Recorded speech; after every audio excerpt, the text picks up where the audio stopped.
Hello, hello, hello, and welcome. I saw you grooving back there, Allie. I was like, Yes, how are you? How are you? I'm doing great. How are you? I'm good. You look good. I love the blue. And let's see your nails. I saw You. those nails earlier. I love it. You look so cute.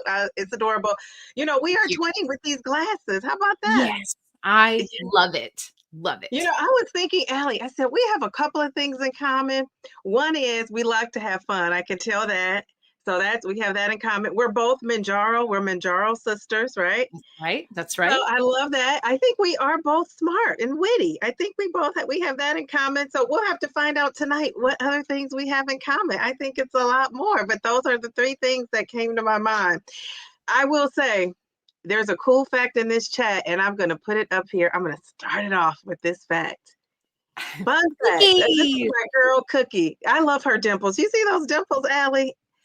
I Yes. told her when I slimmed down, when I used to be slimmer, I think I had like a slight dimple. So when I slim down some more, I'm going to be doing this every day. So I Get those can get those dimples. dimples. But she says, Fit Flavor Fun was the first channel I started watching when I started my journey in April of 2024. Allie, you have played a huge part in my success. Thank you. How cool is Yay. that? Love Hey, you, we Cookie. Betty. Yes, yes, yes. I love that. Here we go. Yes. Cheers to you, Allie. I feel like you're like the one of the goats, like greatest of all time with this Oh, weight thank loss. Like you. you really were doing your thing. All right. So, hey, I did it again. All right. So let's get started.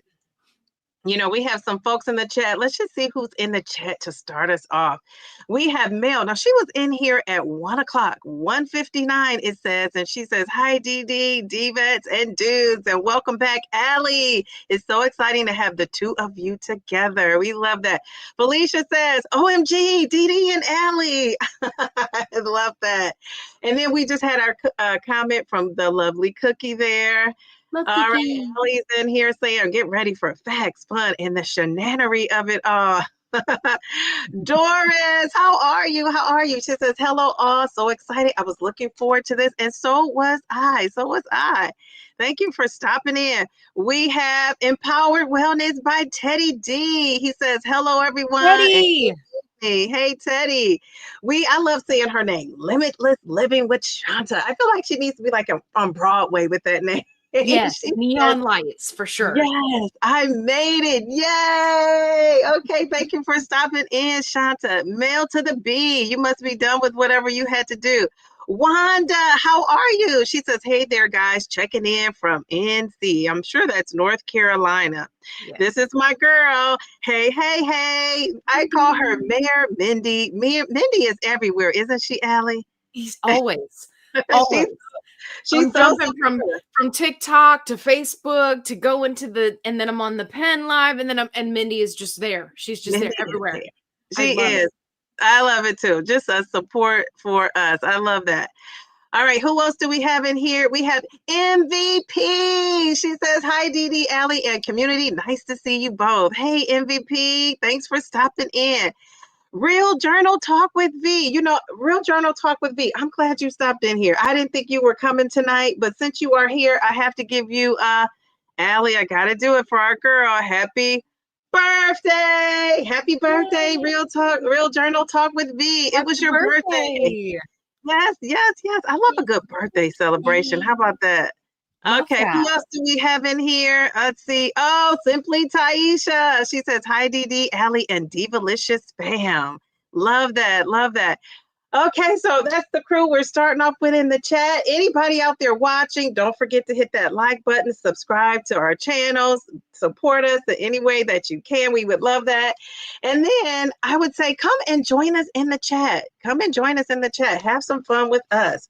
So we're just going to start off, Allie. I think everybody know you. Like I said, you're like one of the GOATs, one of the greatest of all time. But just catch us up. What's going on with you? Are those kidney stones leaving you alone? Like, what is going on with your life over there, Allie? Are you in maintenance? Like, what is up? Okay, so yes, I have survived the kidney stones. Thank you for asking. I'm doing a lot better. And for anybody who may not be aware, I had kidney stone issues before I ever started Mounjaro. So I just want to be clear, not caused by Mounjaro. I'm seeing like this influx of videos lately. It's like, I'm in the hospital, da, da, da, and I'm on a GLP-1. It's not related, so calm down. So yeah, so survived that, doing well. I've been on Mounjaro since November of 2023, and I haven't hit maintenance yet. I don't have a goal weight. I'm just kind of winging it right now, down 130 pounds. Yes. Okay, wait a second. We got to give you some confetti. That is awesome. Yes. Go, Allie. Go, Allie. Go, Allie. Hey, hey, hey, hey. Did you ever think you would be, Allie, down? Did you ever think you'd be down 130 pounds? That is like, that's a whole person. That's like that's like almost 3 of my daughters. That's a lot of weight. It's wild, and it still sounds weird for me to say it. Like I have to think through it as I'm saying it to make sure I'm saying the right thing. And it's like, oh my gosh, it's wild.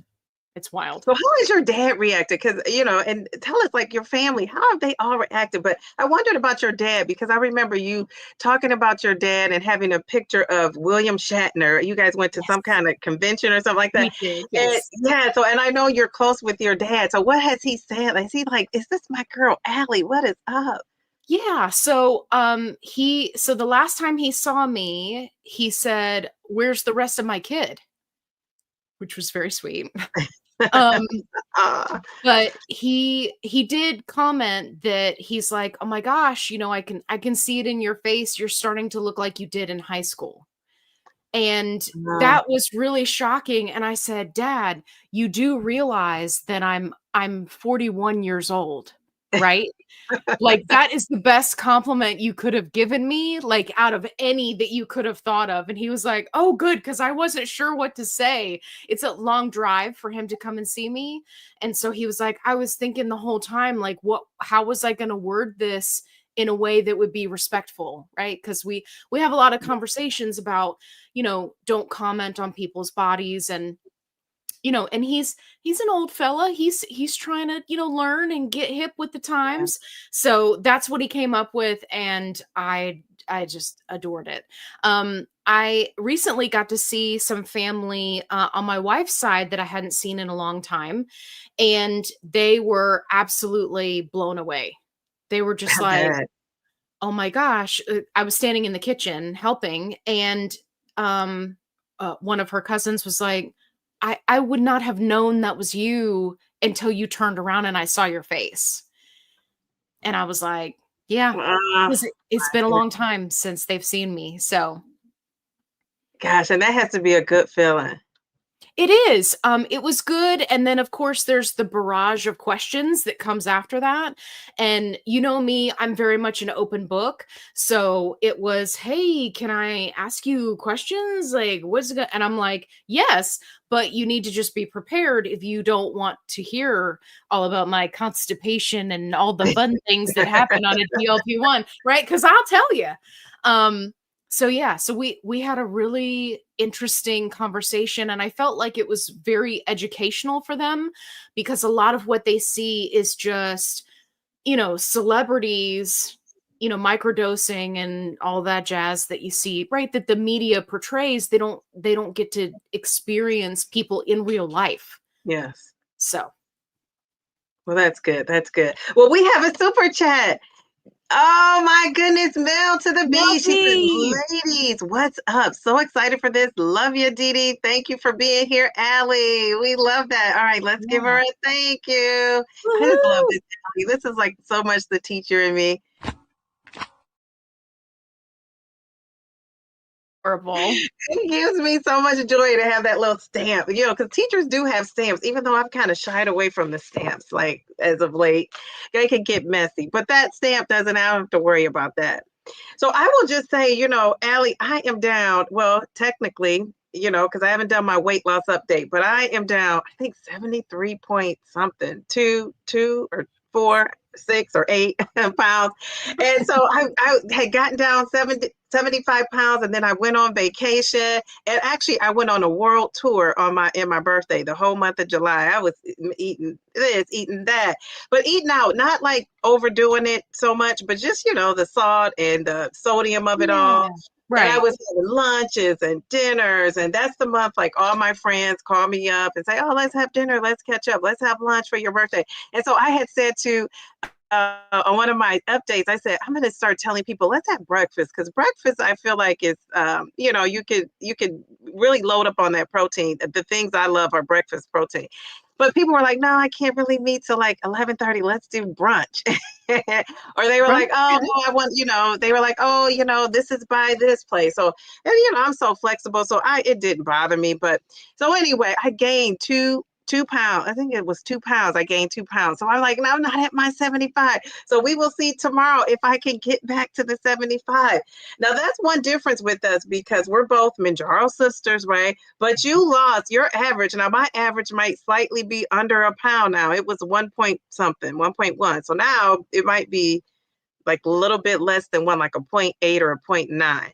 So, but your average has to be over 2 or 3 pounds a week. Is that's what it is, or do you not know? Or did you Yeah, so stop count? I averaged about a pound and a half a week, and then there were some weeks that I didn't lose at all, and then there were some weeks, especially in the very beginning, that I lost 3 pounds. And then, of course, once I hit the 200-pound mark, that's when everything started slowing down. Now I lose like half a pound at a time, which is fine. Okay, okay. Um, so yeah, so it definitely started out, big numbers in the first, 6 months, and then slowly started tapering down. Okay, okay. And so I feel like I need a reset. I've been saying, just school is starting back. The summer is over. I'm not on my world birthday tour anymore. So, and it's funny, my friend that just dropped my daughter off, we always go to, have hibachi and celebrate my birthday. She went out of town the same weekend I went, and I didn't want to add anything else to going out of town. I knew I was in Texas, Allie. And when I say they do it big in Texas, they do it big in Texas. So much so that after a while, I started learning how to order like from the kiddie menu, because the servings were huge and I didn't want to take it, back to the hotel. So I said, okay. So she said, when she dropped my daughter off right before, we started this live, she said, are we going to hibachi? And I said, yeah, I got to check and see. I got to check and see. So I said, should I go or shouldn't I go? I don't know. I kind of don't want to go. But because they cook the food in front of you, now I don't know how they're preparing it. They could be soaking it in sodium for all I know. I get the shrimp always, and it's grilled, obviously. Now I can control how much salt they're adding. But I always used to say, like, geez Louise, if my doctor was in here, they put so much butter and they just like have fun dipping that butter, bam, and frying up your rice and all that. So I can control if I'm going to do all that. So I think I may go, because I'm going to be in social situations where I have to control it. But I think I'm going to let this week's weigh-in determine whether I go on Thursday. So if you're out there listening, my friend, if I lost tomorrow and when I get on that scale, we can go. If I have not lost, I got to get my buns in more of a calorie deficit. So we can't go. Well, let me tell you what I've been doing this last week, and maybe it'll give you a little bit of a different perspective. So, Okay. I have been doing what I lovingly refer to as a refeed week, Ooh. where I eat higher in sodium. I love salt. Salt is my friend.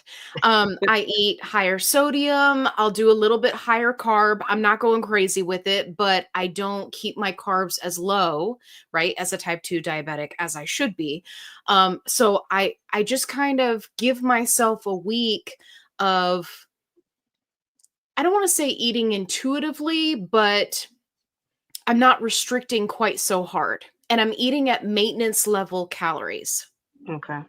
So I'm not going over, but I'm not in a calorie deficit. And this is what I did originally when I had my first stall and my hair started falling out.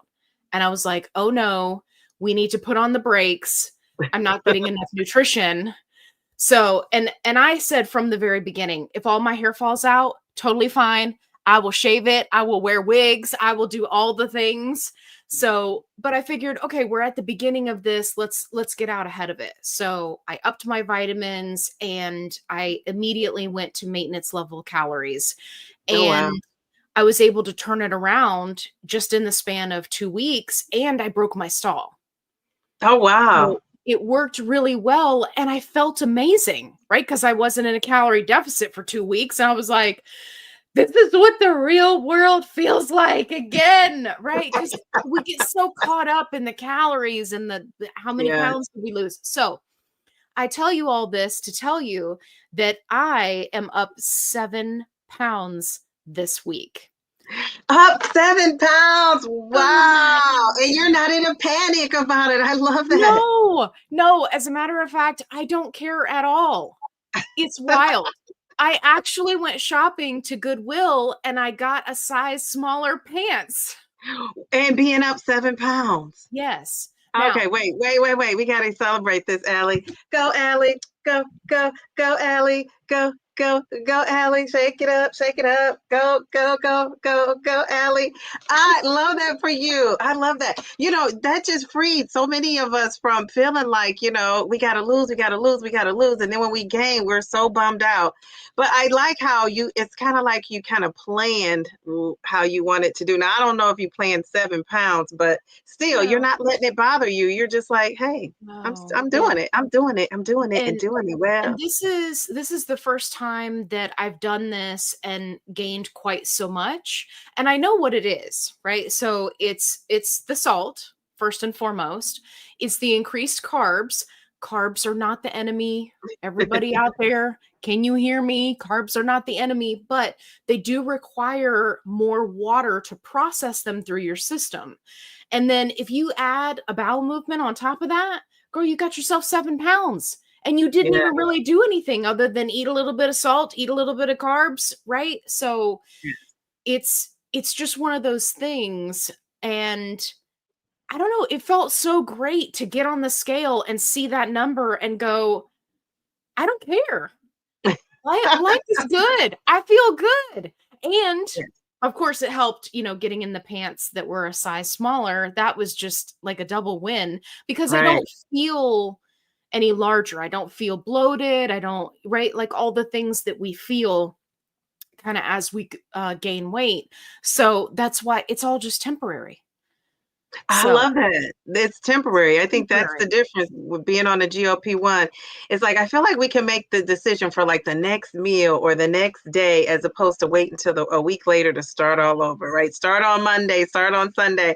You could start the next day if you want to, or start the next meal, I always say, if you can. But I love that, Allie. Very good. I love that. I love how you're easy breezy, lemon squeezy about it. Yeah. Yeah. Wait, So wait a there you second. go. We So have a super chat. what? Simply Taisha. She says, this seems to definitely be a reset season for everyone. I say go for it. It truly changed the trajectory of my maintenance journey. Okay, very good for you to do a reset as well. Well, Simply Taisha, thank you. We simply. I love it. All right. All right. Very good.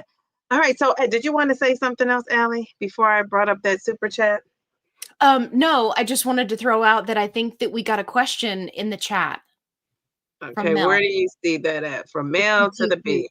Oh, no, Mel was just saying if you have a question, please type Oh, QQ before you question. Sorry. I well, thought let's put Mel that had in. a question and I was like, we don't want to miss her question. Yes. Okay. So we're going to get into a little bit of some hot topics. We're going to play a quick little game. I told Allie, I said, Allie, I love that you're a good sport. I said, I made up a game that kind of goes with your channel name, your name, and we're going to play the game. She doesn't know what it is. So I just love that she trusts me to do my thing with it.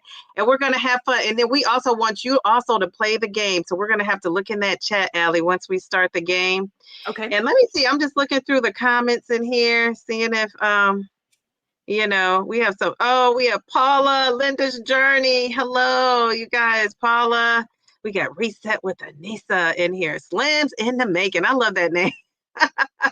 Like, why didn't I think of that? Slims in the making. Okay. Love All it. right. Very good. Congratulations on your 130 pounds. That's just awesome. Fantastic. Allie, you go, girl. Dee Dee, you rock too. We love that. We love that. We got Delilah in the house. We got Nia. I think I said Linda's journey. She said, Mhm. Allie, blue is your color. We love Thank that. you. I was thinking so too. Yeah. And then of course it wouldn't be me if I didn't go overboard, right? I started with nails and then I was like, build an outfit from there. And this is where I ended up. It is cute. It's a nice color on you. Thank Oh, we you. have Bellflower. I call this lady my weight loss twin. We lost kind of like at the same pace. She's in maintenance now, actually, but we just have a lot of similar things going on in our journeys. We have Kate. Look at Kate. She's such a beauty. Two of my fave women. Good to see you. Hey, Kate. Let's see. The combo we needed, a force of nature. You guys are so cool, so cool. All right, so let's see. So somebody told me, absolutely go to hibachi. This will be life. Just go and enjoy. Do what you need to do the next day or the next meal. Yeah, that's a good point. Andrea, how are you? She says, I am in reset for sure. Loving Noom as my new tool. My insurance covers it. Wanted to share with others. Okay, very good. So go check that out. Have you heard of that? I see a lot of commercials about Noom. Is it Noom or Noom? I think it's Noom. I think it's Noom. Yeah, I've seen a lot of commercials, but this is the first I've heard of insurance covering it. That's fantastic. That I'm is, gonna have that to is. look I'm gonna have to look out for that. Unless she has Cadillac insurance, hopefully we all can get it. That's what I call really good insurance, the Cadillac insurance. Doris, thank you for the super chat. She says, you both are so great. Thank you. We appreciate that. So, let me give Doris a thank you. We appreciate you. I wanted to say, so we're going to talk about some hot topics. If you guys have a question about it or you want to put your own comments in the chat, feel free to. So, Allie, let's start off with talking about skinny privilege because you talked about this a lot on your channel. Oh, Now, what's yes. up with you in this skinny privilege? What's up with us in this skinny privilege? So I just wanted to know, have you ever experienced that? Have you, since slimmed down? Because I saw you looking like a slim goodie. You were a slipper. I'm like, this lady, she is tiny. I love it. And probably, are you at goal weight? Are you technically still overweight? Or are you I'm not? technically still overweight. Yeah. Yeah. I'm a size 12. You got to So be smaller than you are, right? To be how much smaller do you have to be out of the overweight? I think in like 10 more pounds, I think Okay. is how it goes. But I'm trying to build muscle. So like who knows how that actually Yeah. works out. And then with the loose skin, like how do you really calculate it? So, Yeah. but yeah, if you're going by BMI alone, right, it would be in like another 10 pounds. I'm just Right. happy to not be morbidly obese anymore. I'm Yes. that's a win for me. I came out of that category. I was like, yes, doing good. So have you experienced skinny privilege, do you think, since you've been slimming down? Yes. So, one thing that I've noticed is that people pay a lot more attention to me now, which is really weird because I'm the kind of person where I like pop in my earbuds and go to Goodwill and scour through the racks, or I'm doing my grocery shopping. Now, people, and more specifically men, will talk to me more just randomly in public. Wow. And I'm and not it's surprised though. yeah, and I'm just kind of like I've had to get used to it because at first I thought I and people tell me that I've gotten this my whole life that I have like the customer service smile. You know how like you're in a store somewhere and somebody's like, "Hi, how are you today?" Right? Like that's my smile apparently. So everywhere I go, people think I work there. Doesn't matter what I'm wearing. I could be sporting, my Street Fighter t-shirt and my chunky sneakers and sweatpants, and somebody will come up to me and be like, "Can you help me find the green beans?" Right? And I'm like, "Sure, I don't work here." So, yeah, but that is happening, but it's more people just having a conversation with me, and I'm like, "To me? You're talking to me?" So that's very weird. Now Having your let me ask you, because yeah, sometimes I think too, I think this is true. Now you would know, maybe you don't. I don't know if it's a subconscious thing or not. Are you smiling more? Do you think you're more inviting, or do you think it's purely based on your looks?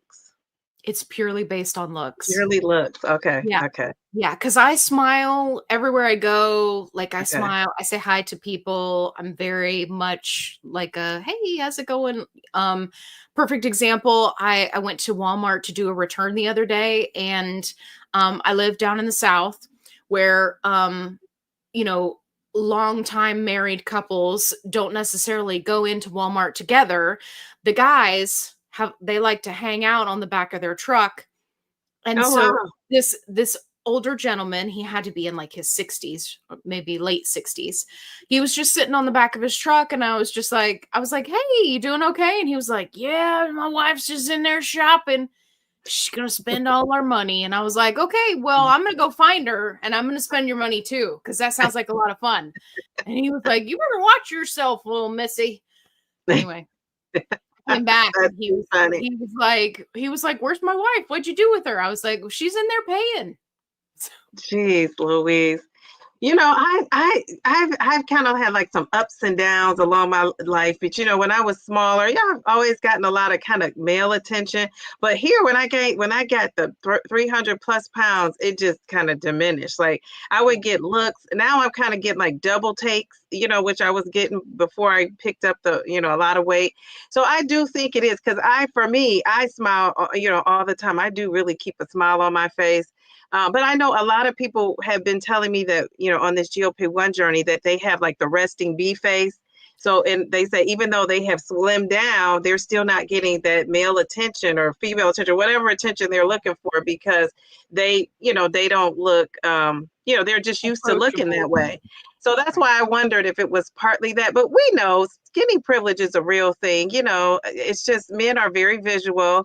And nowadays, I think men have been even more and women too, like we're even more we're expecting to see you like half naked almost. You know what I'm saying? People Yeah. don't wear as many clothes, sexy is being barely there. And so I think your men people are used to seeing that. And when they see somebody that they visualize in like lingerie or whatever it is, I Mhm. think that's what kind of drives it, right? And so, and if you're a bigger person, I don't know if people are visualizing you that way necessarily. And Lord knows the stores aren't, the advertisers aren't.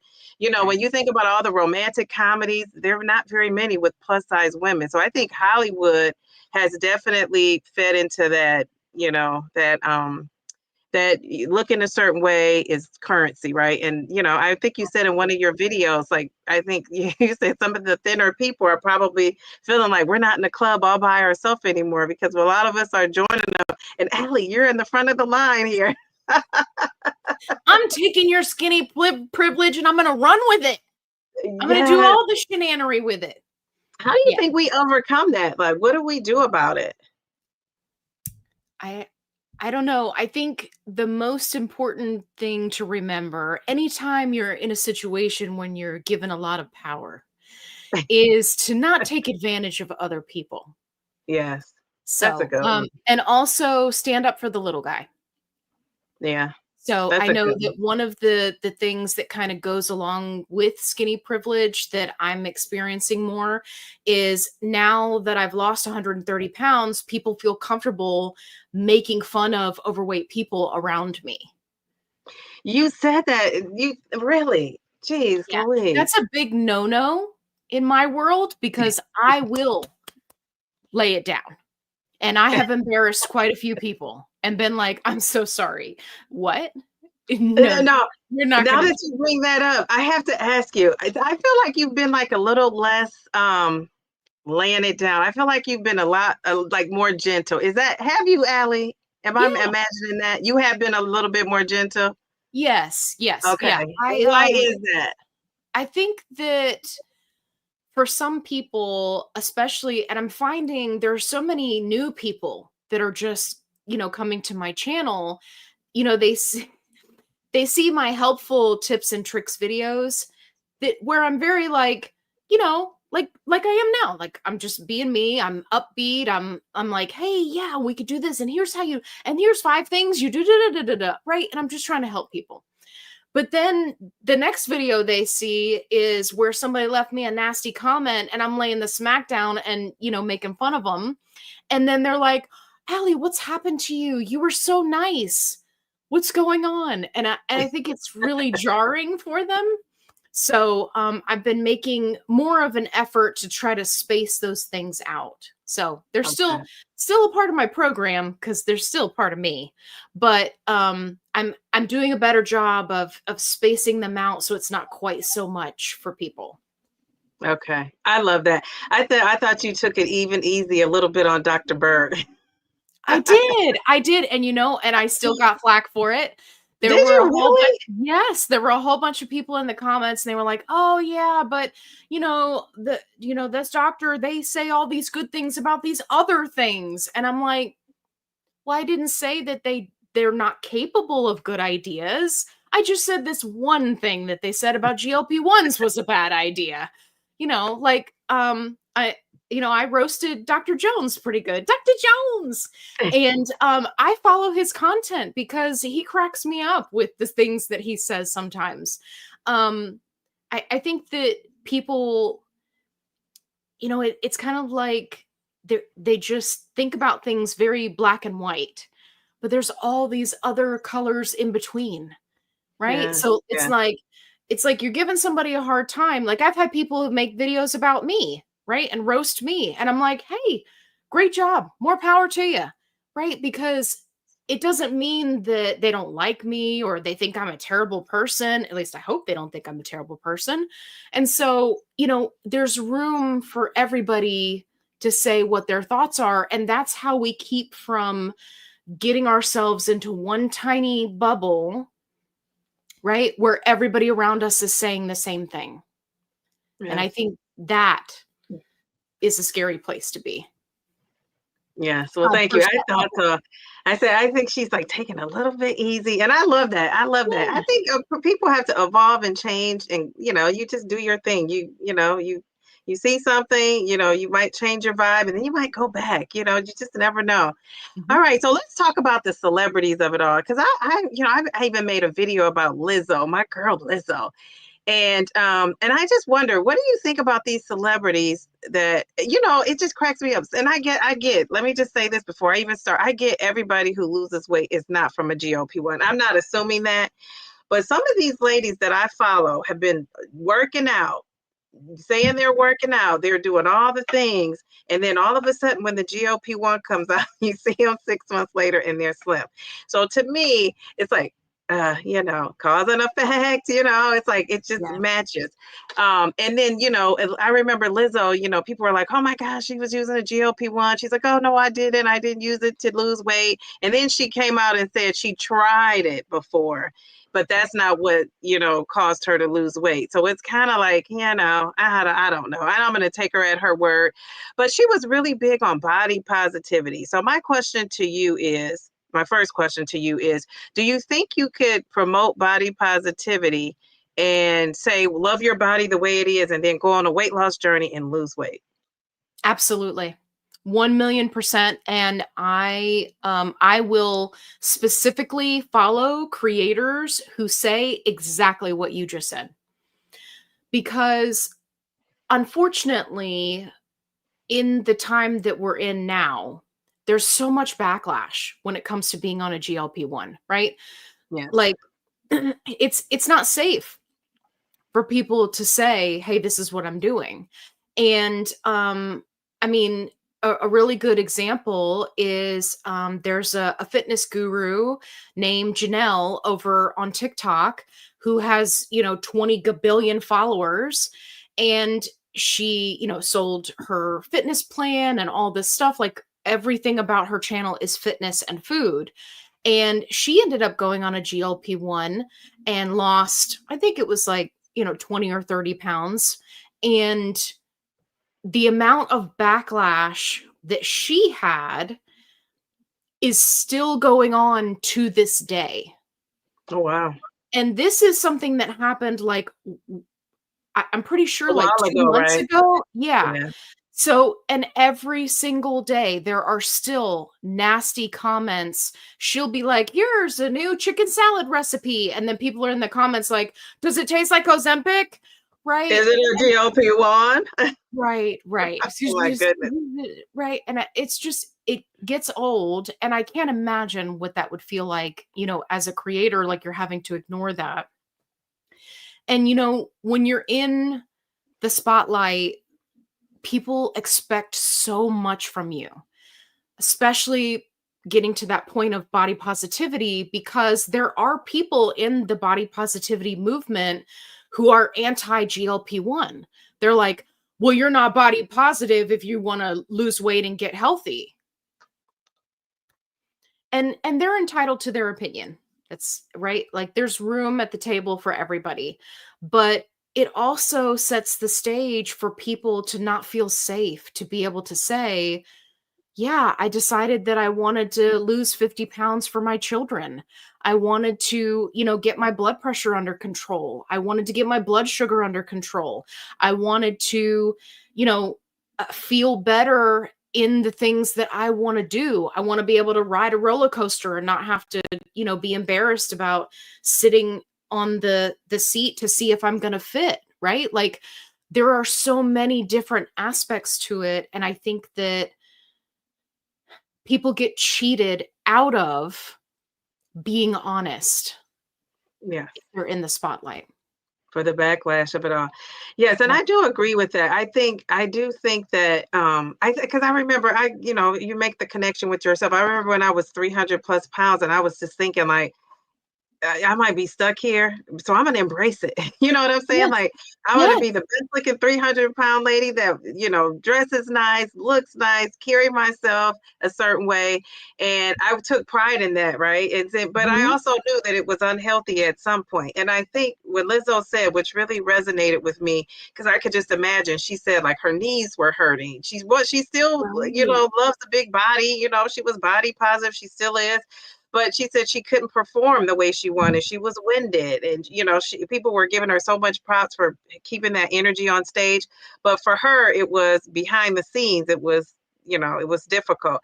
I'm So sure.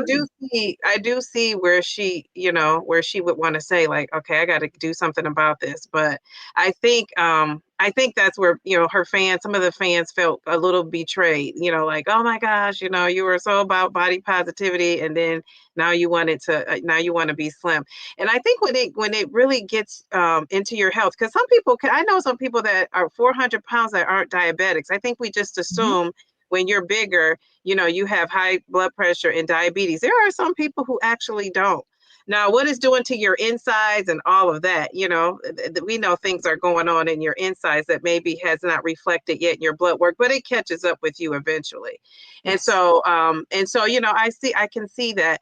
One thing I do wish, and I get the shame of it all, but I do wish some celebrities that have lost weight and are saying they did it with diet and exercise, because we have so many young people following you.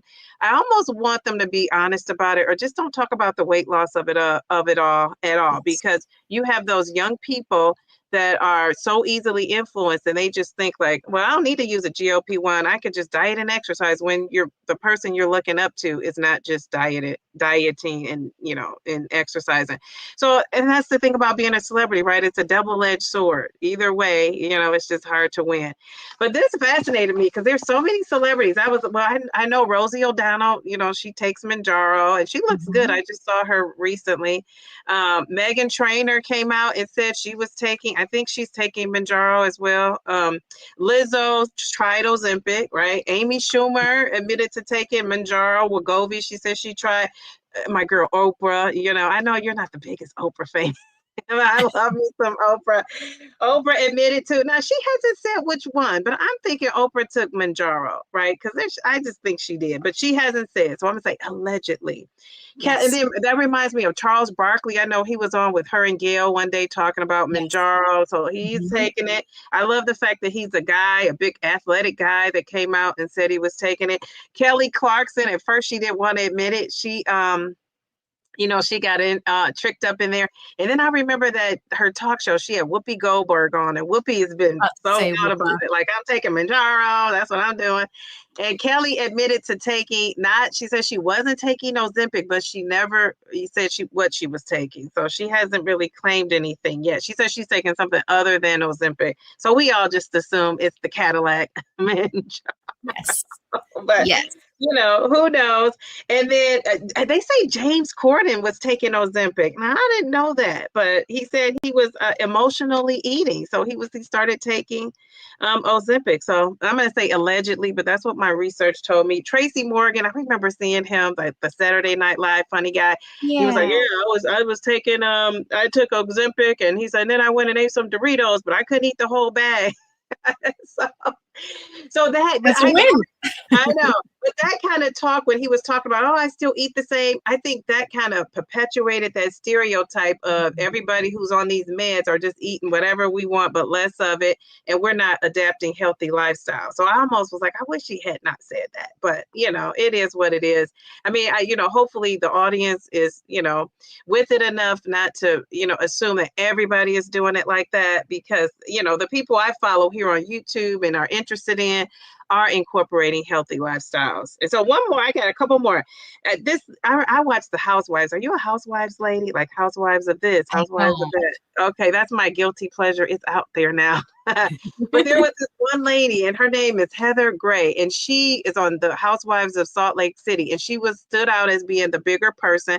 Now, she had to be like a size 12, maybe 14. Compared to those ladies, she looked bigger, but I think if we saw her like out and about, she would just look like a normal size. Right. But she said she felt so much pressure to be so thin. Like, she felt pressure to be thin.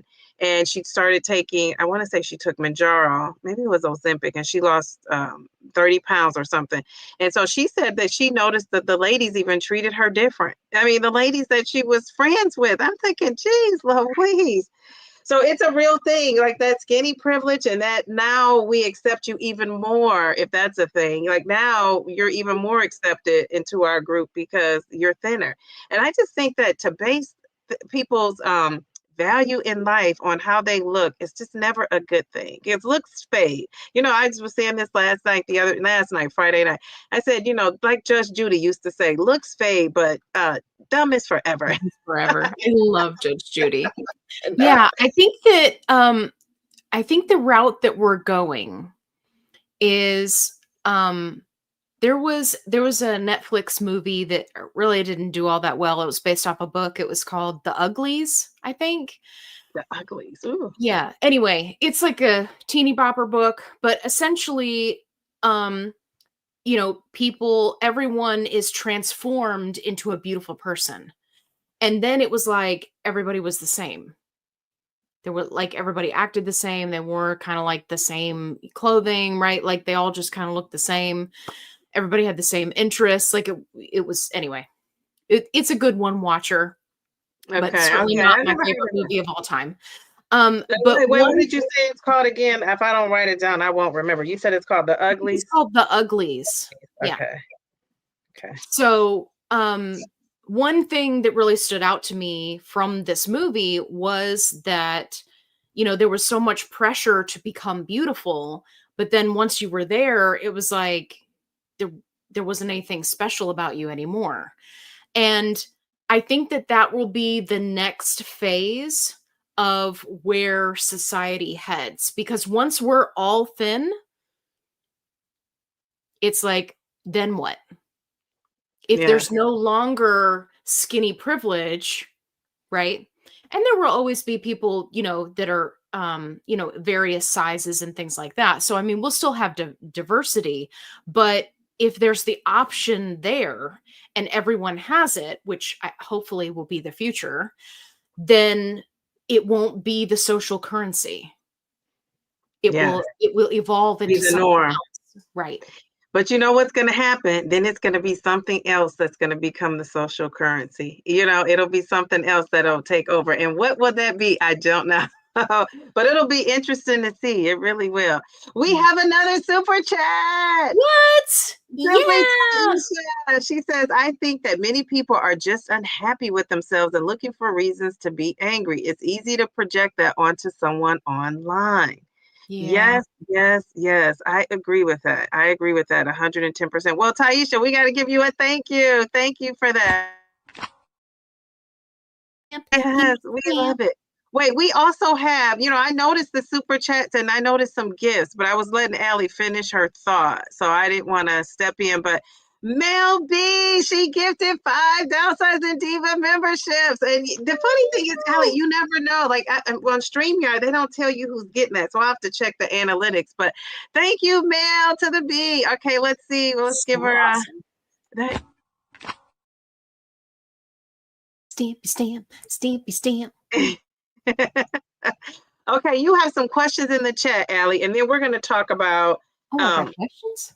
Yeah, you have a couple questions. We're going to talk about the fast food of it all because, yeah, we're going to talk about food. One of my favorite topics still is talking about food. Love All food. right, let's see. I think Okay, Mel had a question. Yeah, there you go. You found it. Okay. so Allie, let me sound like I'm a professional interviewer. Allie, you seem very cool and collected, moving in a variety of spaces. Can you share more about the community of people you grew up around? Inquiring minds want to know. So the community of people I grew up around. So, well, I moved quite a bit as a kid, which for anybody who's never experienced that, it puts you kind of in a position where um, you really have to figure out what part you're going to play in the classroom. And for me, through trial and error, having moved multiple times, I found that being the class clown is a really easy way to make friends. That is a really great True. way for kids to, to kind of feel comfortable enough to talk to you and right. So yeah, so I'm kind of the clown. And that just comes from, moving so many times and wanting to make friends. So All right, very good, very and good. thank you Okay, for we saying love that I that. seem very cool. Thank you. Yes, yes, yes. You seem like you can vibe. Everybody can't vibe with everybody. You seem like you one of those people, Yeah. and I consider myself one of those people. Like I could really just get along and vibe with everybody. Yes. So I think that's what she kind of means. Like you just can, you can just fit in wherever you go, pretty much. Well, not really, because you're gonna tell Well, folks off if you're not in the right right, place. right. I'm kind of like that secret viper, right? It's like Uh, everything looks good on the surface until somebody gets mean or nasty or right, and then I'm like, so, but yes, for the most part, I try to get along with everybody as long as they're not a mean girl or something like that. I don't deal well with that. I Ain't don't nobody deal got well with time for mean that. girls. Nobody got time for the mean girls, Allie. All No. right, so Allie, you said so. The question for you is: have you had a DEXA scan, or do you have interest in things like that? I wanted to get one. Unfortunately, there isn't anywhere close to me because I live in the middle of nowhere in the South. So I never went and had one done, which I wish that I had, especially at the beginning of my journey. Um, but yeah, I love those and I love seeing people's results and how it breaks everything down for you so you can see, especially like right now, I'm one of my main priorities is building muscle, and so it really allows you to get like that inside picture of what's happening in your body. I think they're fantastic. I think everybody should get one if they have the opportunity. Now, do they have in-body scans? Like that's a little bit different, like through your hospital or through a clinic. You might want to try That's a good that. question. Yeah, It's I a don't different know. one. Maybe ask your doctor if they have a place, because usually those aren't. It's the DEXA scan is kind of like the gold standard, and that's great too, but it's not like a DEXA scan. But what about you can even ask, and maybe you have a bone density test. It's not the DEXA scan, but it's the same scan. It's kind of, it's just Interesting. for checking out your bones, making sure you have good bone density. So yeah, I'm that might be try that. something you might want to check out. Okay, good question there. Bellflower, she says, I have a resting bee face, overweight and thin. So some some of it could be how you carry yourself, and some of it could be skinny privilege. That's a double-sided coin. So I guess she's asking, what do we think about that? I kind of said I agree. I think Mm. some people are just like that, right? But I do think I've noticed I have a friend who's lost weight. She was always in a grumpy mood, and she had a bariatric surgery. And Mm. we don't talk every day. She calls me every year on my birthday. Sometimes we talk in between if something's happened in her life or mine, but we're not to talk every day. Well, she called me in July, it was my birthday. And I happened to see that on social media that she had lost weight and had this bariatric surgery. And I need to call her, by the way. As I'm thinking about this, is when she called me, I was out of It's town, so I okay. didn't get a chance to really speak to her. But I noticed her demeanor and her whole disposition. Like, she always looked like she was frustrated and upset. And I see why. If you're carrying almost 400 pounds around, I see why you're not always smiles and upbeat. And maybe she was in pain and this and that. But Yeah. now she seems so relieved, and she was talking about going out on her first date in a long time. And I was just so excited for her. But I could see a guy totally approaching her. Now, she doesn't look that much different. Her face is a little slimmer, but she still is the same pretty girl I see that when she was bigger. I just see that she's happier too. Do you know what I'm saying? Right. So that's why I was Right. saying sometimes I don't think women especially, and even men, we don't realize it's an energy and a vibe you give off. And sometimes that it cannot be your size. It could be people can sense when you're not confident. People can sense when you're insecure. So that's why I said that. Now, that's not for everybody. I always say, it's never an all, or everybody. It's Right. just something I've noticed. And then be me being a teacher and being around kids who were having struggles, and then you see them lose weight, and then their social life changes on the playground once they slim down. So it's just a real thing how people treat you. But I also think we just have to kind of be cautious about what we're putting out there. And my goal here on YouTube is just to get everybody to embrace that body positivity, no matter what size you are, because you could end up, you could lose a lot of weight. We don't know what's going to happen with these medications.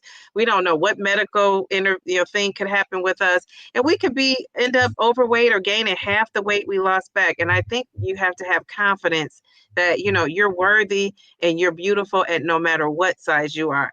And I remember seeing your pictures when you first started, and the chunkiness in your face, and you were still the pretty Allie you are now. It's just that now we can see your features because you don't have, such a chunky face. And I think Right. women have to start embracing that, about themselves, and not listening to what social media, because social media will have you think that only a size 2 is attractive, and that we know that that's not true. Right. Yeah. I So agree 100%. are there any? I saw another question. I thought, Uh, let's see. Okay. She says, body positivity. Hey, Michelle, it's not about being positive about being big, but being comfortable with your body where you are at, even if you are choosing to get healthy by slimming. It is not making fun of, okay, what did she say? Um, was not making fun of. I didn't see that second thought, Michelle, but she did come back and say, I don't care what others think. Their judgment is, you refuse to let it bother you. Yes. And I wish more people had that attitude, but I think it's kind of hard because it's like a lot of things coming at you, right? It's your family, it's your friends, it's the media, it's our society, which is not It's good, hard. but It's a hard it is spot to hard. be in. Yeah. Hey, Journey, how are you? Okay, all right. So they must be talking about the DEXA scan in the chat. Let's talk about the fast food and the food of it all, because I think, I've noticed when people say, my dad, I'm going to use my own example. My dad, when I told him I was on the GLP-1, he was like, I said, you didn't notice I was slimming down? And he's at this point, I think I was like 40 pounds in, maybe 35, 40. And I would see him looking at me, like doing a double take, but not saying anything. Cause he's been on this journey with me other times when I lost weight. And so I said that to him one day, and he's like, yeah, but he's like, I wasn't sure. I didn't want to say anything. And so now, and one of the reasons why I didn't tell him too is because he's one of those people that's going to be policing what you eat. Right? So should you be eating this? Should you be eating that? So now he says that to me all the time now, and he'll say like, "Oh, are you supposed to be eating that? Is that on your menu?" And I say, "Actually, it is, and actually, I can have three of them. I just choose to have this one." Yeah, it's amazing to me the number of people that are like, "Can you eat that?" And I'm just like, "Yeah, I mean, it's food, but it's So it's interesting." so have you totally kicked like fast food to the curb? Because you've lost 130 pounds. So I think people need to hear this from you. And that 75 is for me is a good amount of weight, but you've almost doubled my weight loss. So and have you were you eating fast food here and there? Yes. 1,000,000% yes. When I first started out, I didn't. So like the first 3 or 4 months, I I was like, "You know what? I'm going to take this time, really kind of see what this medication is all about. I'm going to get my nutrition in check and I'm going to focus on doing healthy things because one of the things that I did was I didn't start exercising right away because I was concerned that I was going to get hurt. So I said, okay, if I'm not going to be exercising, I need to focus 1,000,000% on nutrition. And that's what I did. So for the first 3 or 4 months, no fast food. Then I slowly started to incorporate it into my calorie deficit. And I think that's the part that people don't understand, right? It's like the can you eat that mentality. It's like, can you eat the McDonald's? Yeah. I mean, it depending on what you get, it may suck up all of your calories for the day. So you may not want to do it like that. You may want to be strategic about it, but it's about balance. And will I go out and have a fast food meal? Yeah, absolutely. Especially because it's very common, like, with friends and going out late after events or whatever and all that. Socially, you don't want to be that person that's like standing out going, I can't eat that. Um, but then you can kind of, like you were saying earlier, balance it out with something else, right? That next meal is an opportunity. So, did I sit around eating fast food, cheeseburgers and margaritas all day? No. But if I wanted to have one, I certainly could. And to be perfectly honest, I'm probably not going to finish it anyway. So it's going to turn into 2 meals by Yeah, itself. yeah. Unless you're And ordering I've off the done kids menu. Ordering off the kids menu, that's a good option. And I don't think that's something we should be doing because we know that what's in the food is not the best. So I don't think that's something you should be doing on a regular basis. I know people before they started this journey, including myself. Like I always tell this story. My daughter said, "Mom, how come the people that used to bring the food to our house and deliver it don't come anymore?" And I said, "Well, I'm not ordering DoorDash, honey, anymore. I was ordering DoorDash all the time.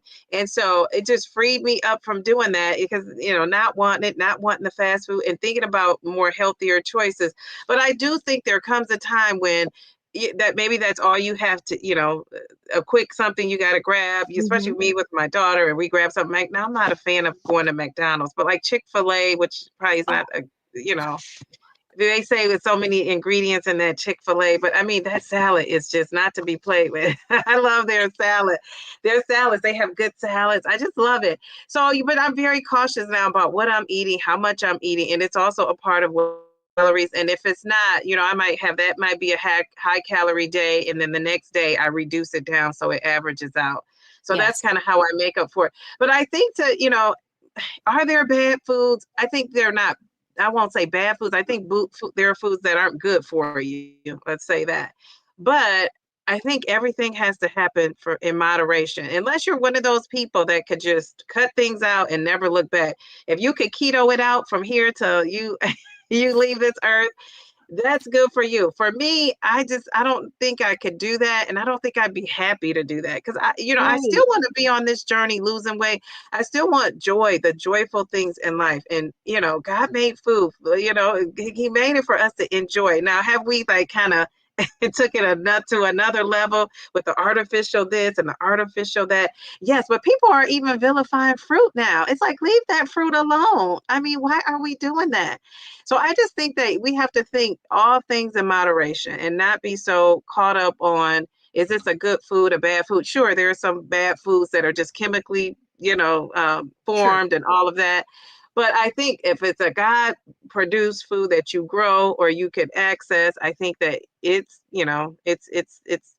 something you should have. But some of those things aren't, have saturated fat, aren't the best, and then you have those in moderation. So yeah, I wondered what you thought about that, because I see people, saying, "Oh, I ate a burger, and this was this, I'm having the worst day ever," and it's like, girl, eat the burger, and the next Yes. day And make a enjoy it. modification. Yeah, Yes.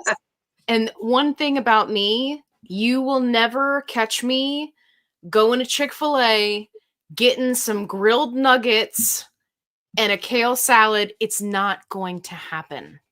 It's not in the cards for me. I want the original chicken sandwich with cheese, a small fry, and my diet soda.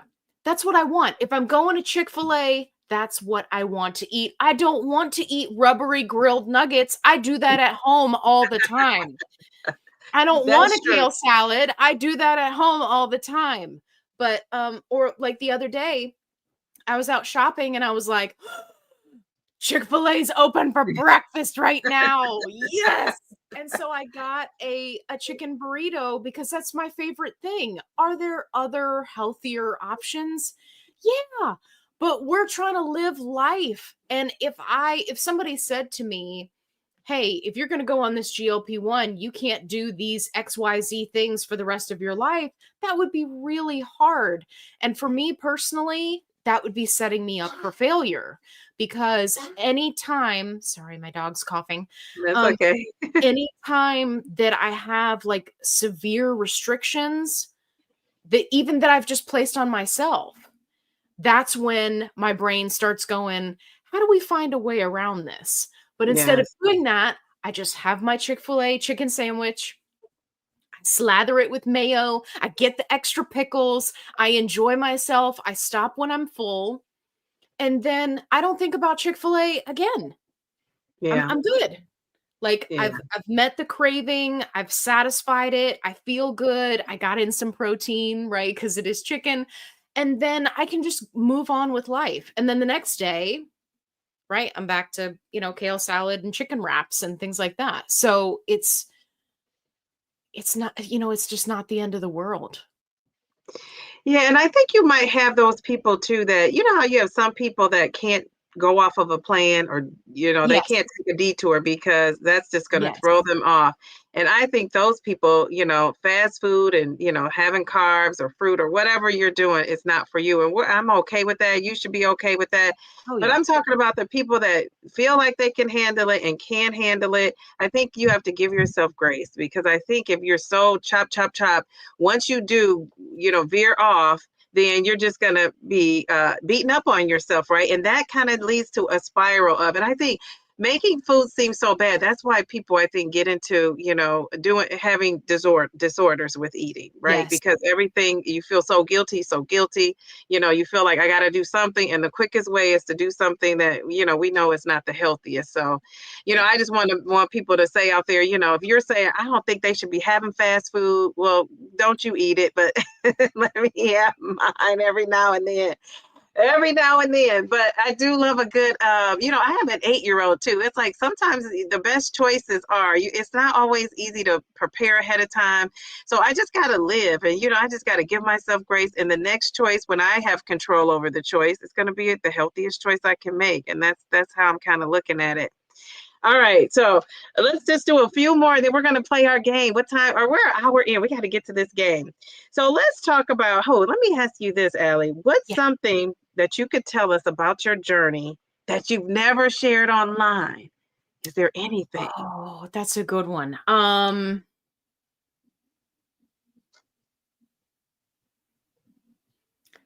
don't know. I don't know, because I tell everybody everything. Everything. And everybody who's ever interviewed me and asked me this question, I always always tell them something. Um, okay, here's one. I got one for you. So, you know, you will see online that unfortunately there are people who end up with dealing with constipation and ending up with a blockage. And that is like the most scariest thing to me about being on a GLP-1. Not necessarily the constipation itself, right? Because that's kind of like you can deal with it, but having a blockage that scares me. So I've always been one to kind of like stay out in front of the constipation. And I am not opposed to hitting laxatives hard if it goes past 4 days. Now, I've only had to do this twice in the entire time. I know, right? You're like, oh my gosh, Allie, why are you saying this? I No, I think it's one of those things where A, you always want to consult with your doctor. But B, I mean, I just watched a video of a young lady just the other day who ended up with a blockage, who had to have surgery because she went 7 days without a bowel movement. And geez, it just Louise. breaks my heart. Like, I think that more people should be talking about, hey, if you have constipation, yes, let's get out in front of it. Let's make sure we got that fiber up. My fiber goal, like I recently just bumped it up. So now I'm at like 50 grams of fiber. I'm like killing it with the fiber. I'm Oh, loving it. wow. So staying on top of it is good. But I don't think that people are willing to say, hey, it went this amount of time and I panicked and called my doctor and said, how many of these can I take? Because we want to get things moving. And I think that there should be space for people to say, hey, this got away from me and I needed to step in and do something different. I'm not saying take laxatives all the time, right? And let's not misconstrue things, but I am saying that sometimes the Mag 07 is not enough. Sometimes a magnesium supplement's not enough or fiber is not enough. So do not be afraid to call your doctor if you're having an issue. Do not end up in the hospital with a blockage. Okay. Yes. That is my secret. And mine is, and I don't know if I shared this. I don't know if I shared it, but mine, something I haven't shared online is that, I'm not a fan of weighing in every day at all. If I could not weigh in every week, I wouldn't. But I've committed to it to at least till I get to that 100 pounds down. I'm going to weigh in every week and record it, right? Right. But at one point when I was I think this was during Lent, and I was cut out everything but the seafood, and I wasn't eating. I would eat chicken, turkey, and fish, and so I cut out everything but the fish, and I was going to the restroom so often. I'm like, I gotta get on the scale, so I got on the scale every day for the most part. Sometimes twice a day I was getting on the scale. And I was going to talk about my experience with it, but then I skipped a day. And I thought, I can't make this video. I got on the scale every day when I technically didn't get on every day. But I guess I probably could have still, because I was very close. But I was getting on that scale, and that scale was doing mind tricks with me. It was like, it's kind of like, how like that positive reinforcement where, the person does something and you give them a treat, they do something and you give them a treat. So I felt like I was going through that type of thing. So I said that weighing in every day is not for me. And that's the most pounds I had lost in 1 month, was when I was, had given up the meat and was just eating the seafood. And, I was piling up on those fruits and vegetables. And so I did really well. So I was just like, I gotta get on this scale. Okay, so now last question, and then we're gonna play the game. What part of your body image still surprises you? Like, what part of this whole journey and seeing your new body and size surprises you even now? That's a good one. Is there something? Yeah, so for me, this is gonna sound silly, but it's like my hands and arms. So, and I just talked about this in a video, right? So, I don't know, like I've I've always had what I lovingly referred to as sausage fingers my whole life, even when I was a kid. Like it's just where I store fat and inflammation. Like my fingers have always been chubby. And so to see them now, it still blows my mind. And like my arms, like I'll be doing something, I'm washing dishes, and then I'm like, Is that my arm? whose skinny arm is that? What is going on? Right. You know, it's still, I'm still having to wrap my head around it.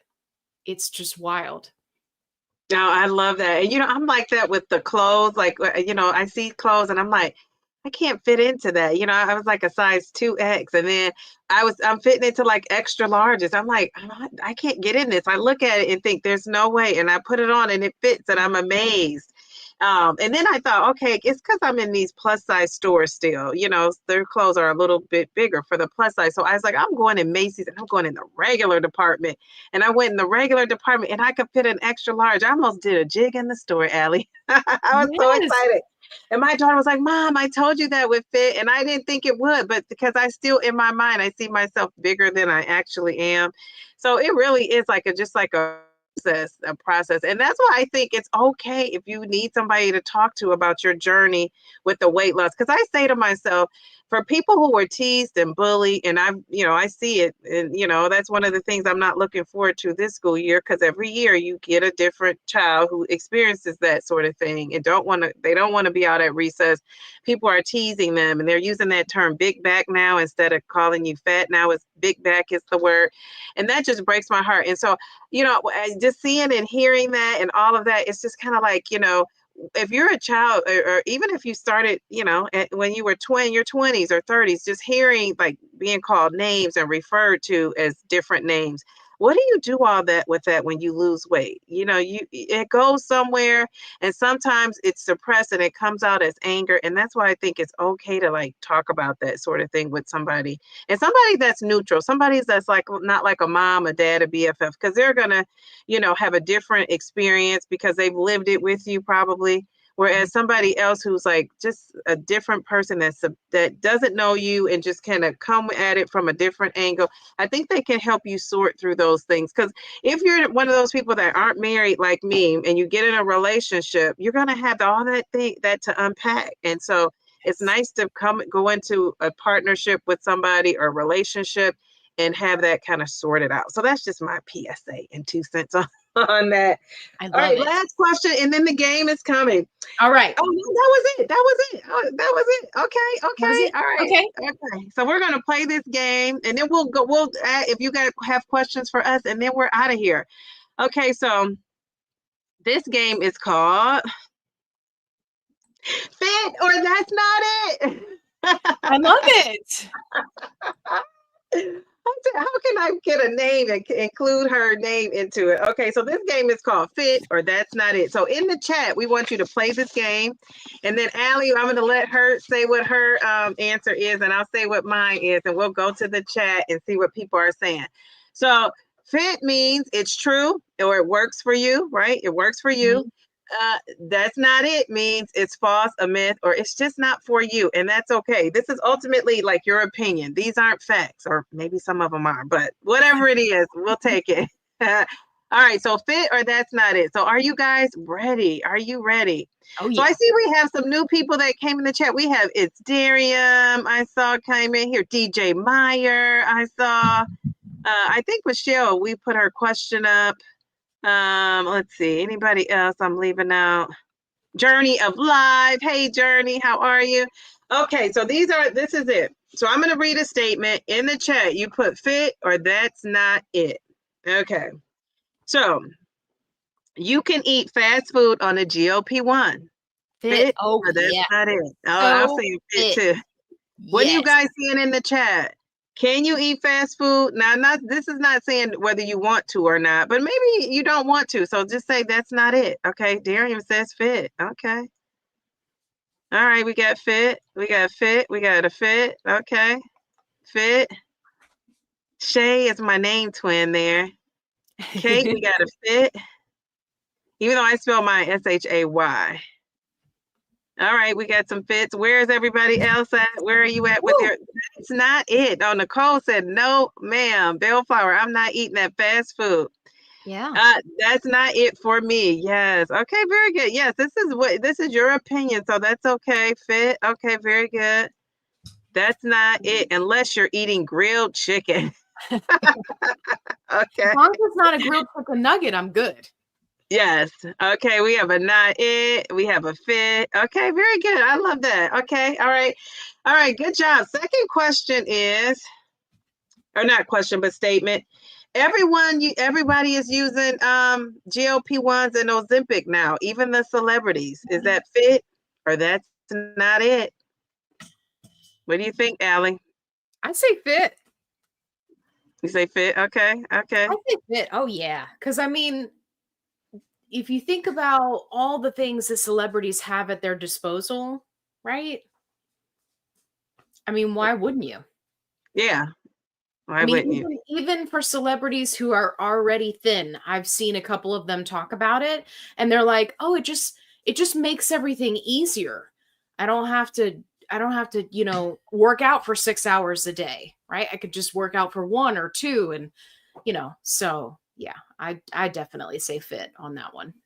Okay, so we have a fit. We have a wait. Okay, we got a that's not it. We got fit.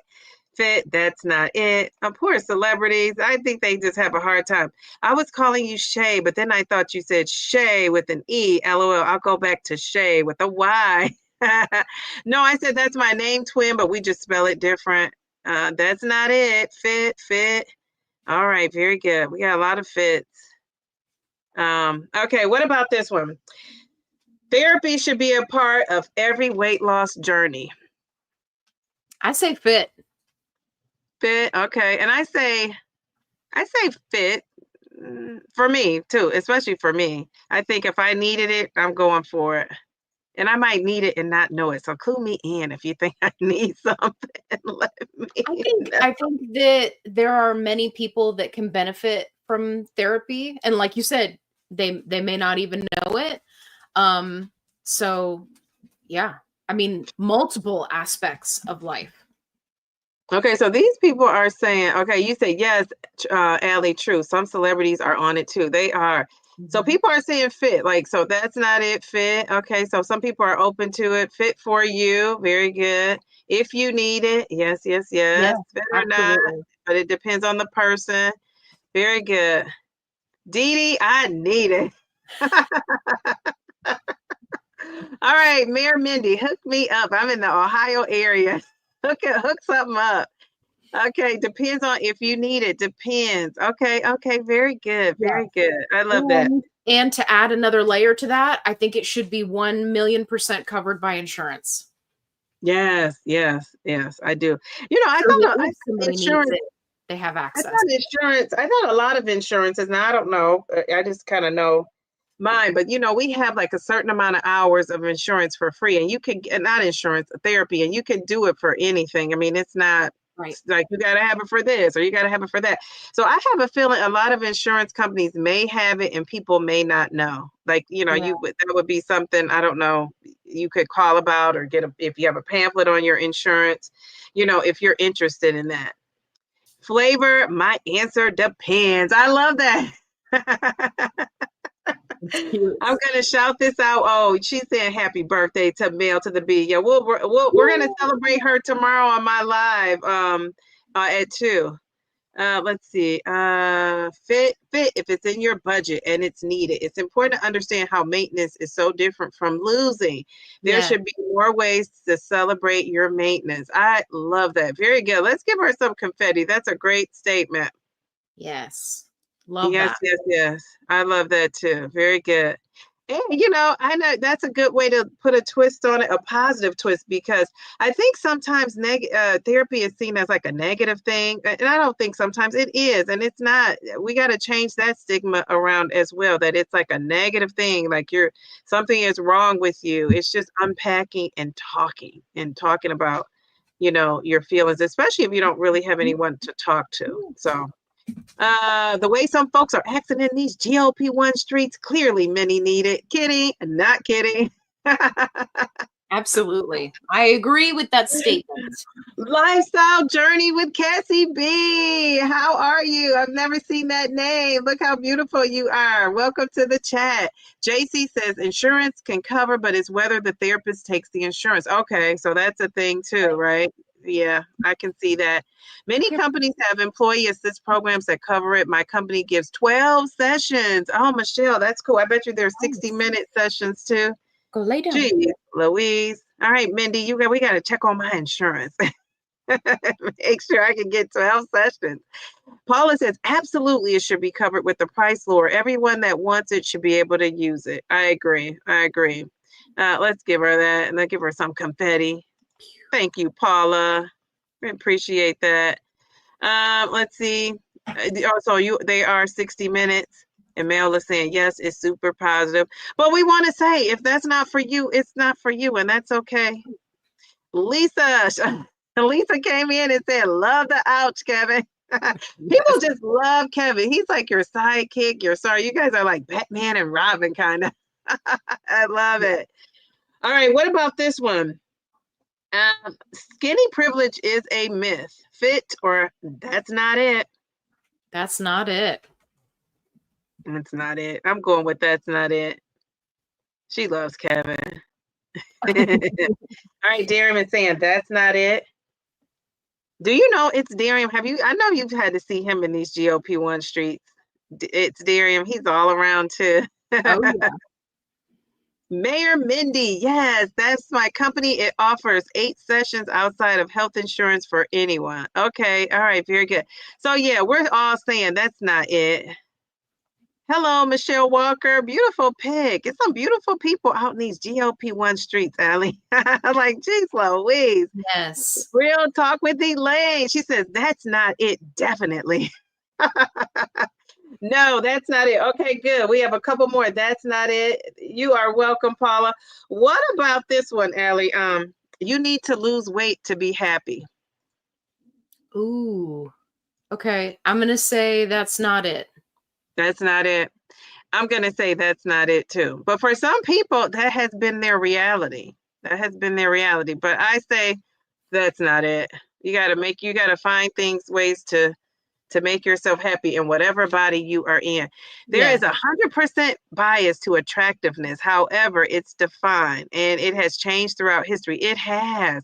I remember thinking, back in the day when I was growing up, Marilyn Monroe, and people used to talk about her, and I was so fascinated to find out she was a size 12. And so she had that, now that's like a plus size, right? And she had that, voluptuous, they called it, body. Yes. And then I feel like it took a turn to like being, more thin. And then remember the boobs were in, like if you didn't have big boobs, you weren't in there, right? And that was the number one plastic surgery procedure. So who can tell us in the chat, what is the number one plastic surgery procedure as of right now? Who knows what it is? It's not breast implants and getting your breast enlarged anymore. Who knows what it is? And I'll give you a clue. I would probably never need to do this. Whoa, some people got it. Oh, Elaine came in, right? Elaine came in with it first. Yeah. Yes, the BBL. So isn't that just amazing? And, I'm just going to say allegedly the Kardashians kind of ushered that in. But really, I know African-American women, we've been voluptuous back there forever, right? And then I think what made them stand out with it is because their waists were so thin. They have like those thin waists. So I always say, what are they going to do when they get 75 and 80? Geez, Louise, they got to be taking these GLP-1s to keep that inflammation down. Right. Right. Because can't you just see that would be a nightmare as you get older? So you guys are on it. You guys said BBL. She said a nose job. No, it is the BBL, but that probably is a close one too. Skin removal or tummy tuck. I think that one will be next. Yeah. As more people, as more people get on GLP-1s, I think skin removal will be right up there. Lisa, this is so cute. Booty bump. We got to give you some confetti. Love that. That made me laugh. I'm like, booty bump. That is super cute. Yeah, so it's just so that's just how things have changed. So I wonder, so you think the skin removal is going to be the next thing? Skin removal, loose skin, the big thing on the horizon. Yeah, Yeah. just based off of what I see in the support groups, the number of people who get to maintenance and then they're thinking that the weight loss itself is going to be what makes them happy, but then they're still not happy with their body. I think that is what's going to catapult, the skin removal surgeries as Yeah, and we. you're right. And you're right. I think that's probably the next big thing. Journey of Life says, I thought it was J-Lo. Yeah, she was one, but I didn't include J-Lo because now I could be wrong, but I've always heard that she was natural. She just had those natural curves. And when you look at her, and she could just have done a little something, so it's not as noticeable. But when you look at J-Lo, she didn't go from like this frail little thing to like having all these curves. Like she wasn't straight up and down, and then she had curves. She always kind of had curves. So if she's done something, I got to give her kudos because she's done it in such a graceful way that you can't really tell. Whereas some of those girls, they're like, I didn't have surgery. I didn't have surgery. And then you put up their before pic and it's like, I didn't have surgery. It's like, is that still you? So yeah, so I don't know about that. I mean, and we know you can't spot reduce when you lose weight, and you definitely can't just only gain in certain body parts when you're gaining weight. It usually is all over. So I mean, what are we gonna Otherwise, we'd all have a BBL, right? right? We could just put it into the computer. I only want to lose weight around my waist. Oh, Mel says, I live in South Florida. I think it was invented here. Yes, where people want to look good. Yes. And I think also because you have the sun, and I don't know how true that is, but I always hear, it's a sunshiny state, right? For most of those days of the year. So I can see how that would encourage people to like get out there walking. You want to be in nature. You want to be exercising. You got that vitamin D. Downsizing Diva, not to keep the inflammation. Yeah. Yes, because I'm sure at 70, geez Louise, 70 and 80 with all that behind and those boobs sitting there. Like, so everything else is going to be deflated, but your boobs are just going to still be sitting up. Well, no, they could get, you can also get your face lifted. One thing they haven't been able to do yet, Allie, unless I'm wrong, is fix your hands and I haven't seen, because I've seen some women looking really good and they've been pulled up and had some plastic surgery, but you can still see in their hands that they were aged. Right. So that might be a new procedure. People might don't give them any ideas. I know. Okay, it's Darian is coming in with a 360 lipo. Jeez, Louise. Now, what is that? Is that, well, I guess it's all around your whole body. They're just sucking out the fat, right? Is that what that is? Yeah, it usually refers to like the midsection. So when you get a tummy tuck or skin removal, it doesn't necessarily include lipo. So the lipo 360 kind of ensures that your shape is consistent all the way around. So you don't just have skin removal in the front and then the front is tight and flat, but then your back, right, might show. Oh, okay. Yeah. Wait a minute. Hold up. Wait a minute. We have a super chat from Vanessa. Hello. Hi, Vanessa. She's a beauty. She's a beauty too. I love it. All right. Thank you, Vanessa. Let's give her a thank you. Love it. Get a stamp. Showing on vacation somewhere. I know. You get a stamp. You get a stamp. I love that. Thank you. All right. So here's the next question. People have some comments about J-Lo in there. Oh, gosh. Don't get J-Lo on my tail. I'm going to send her over to Allie and let Allie take care. Yes. Oh, my gosh. Louise. She said, J-Lo, that's the BX bootay. I say bootay. I don't even know. What does BX mean? I'm not into the lingo. I'm not so big on the lingo. I'll have to catch myself up. Yeah, I don't think J-Lo had anything done to her bootay, her face. You probably should. Yeah, I'm pretty sure she has. She still looks great though. Like I said, she's doing it where she looks like she's aging gracefully, even if she's had assistance, right? And that's better than somebody who you look like yourself today and tomorrow you look like Allie. I mean, geez Louise, what are you doing? you look like a totally different person. Like that is, I don't know why people do that, or if the surgeon messes up. I don't know, or I think gets addictive. Because Allie, have you looked at yourself on camera and thought, I want to tweak this, or I need to tweak that, or just had like a second thought, like maybe if this was different? Honestly, have you done that? So honestly, yes, I think it's, perfectly natural to have those thoughts. Yay! I'm giving you Um, credit for being honest. oh yeah, no, I'm always so honest.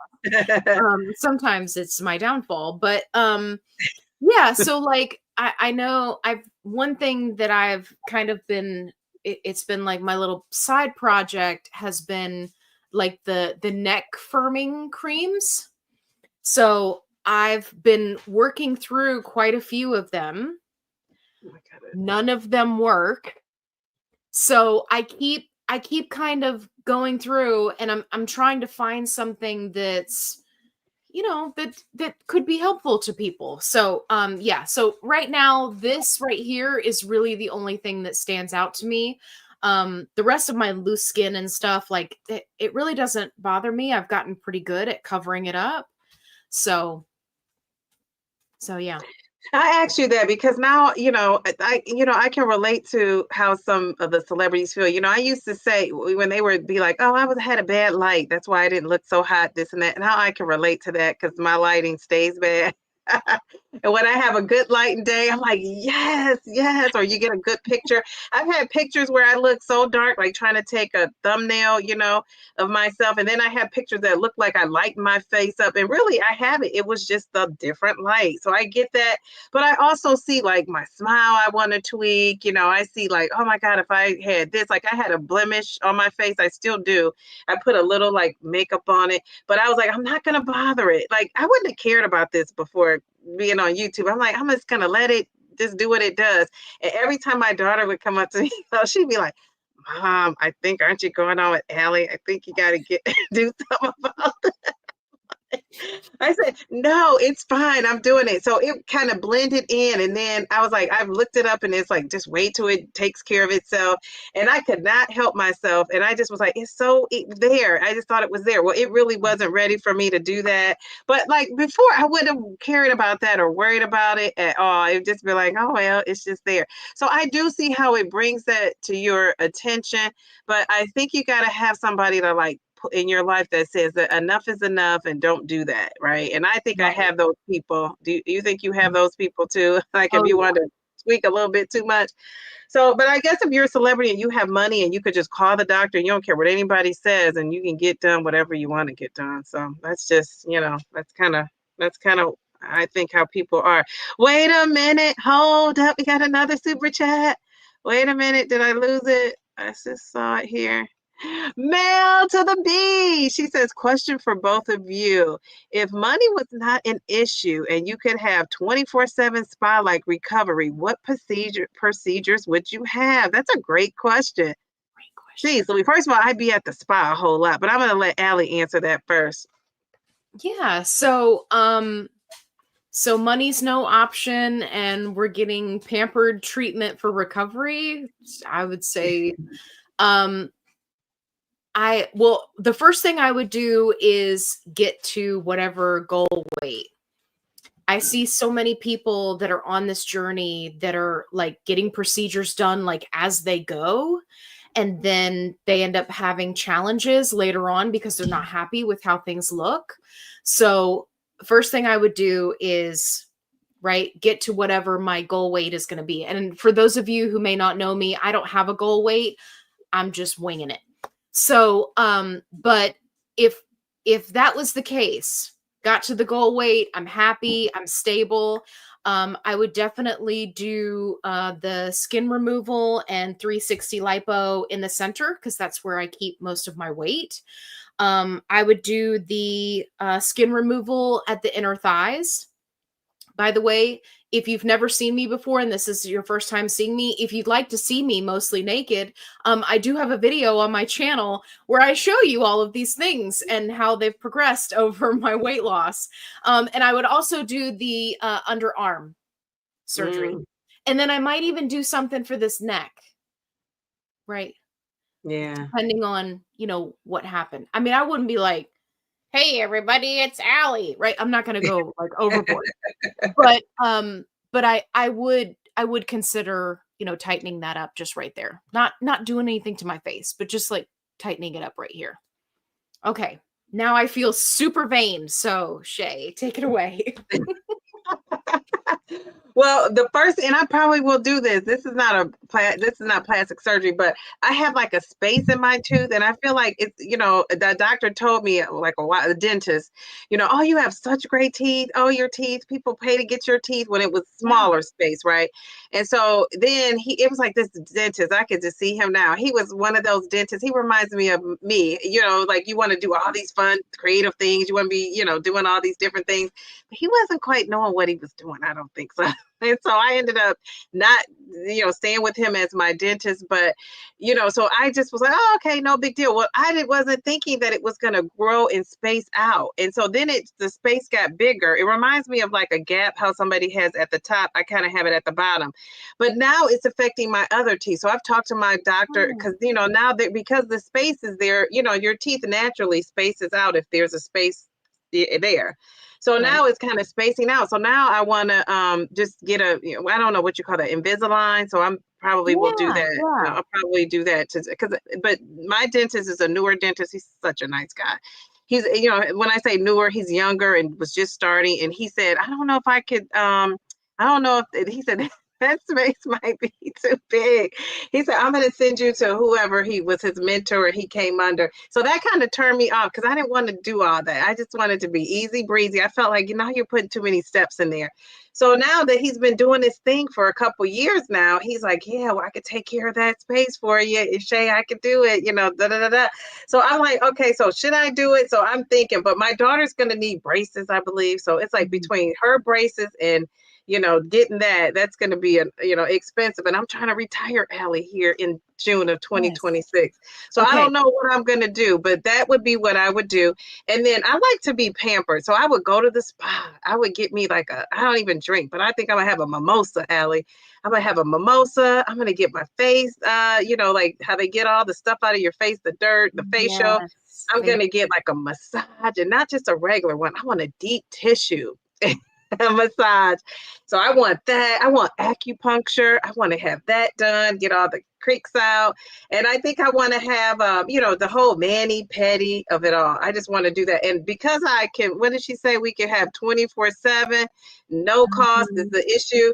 Once I get down to my goal weight, which I'm trying to get to between 150 and 149 because that's going to get me out of that's not even a big range, right? That's 1 pound.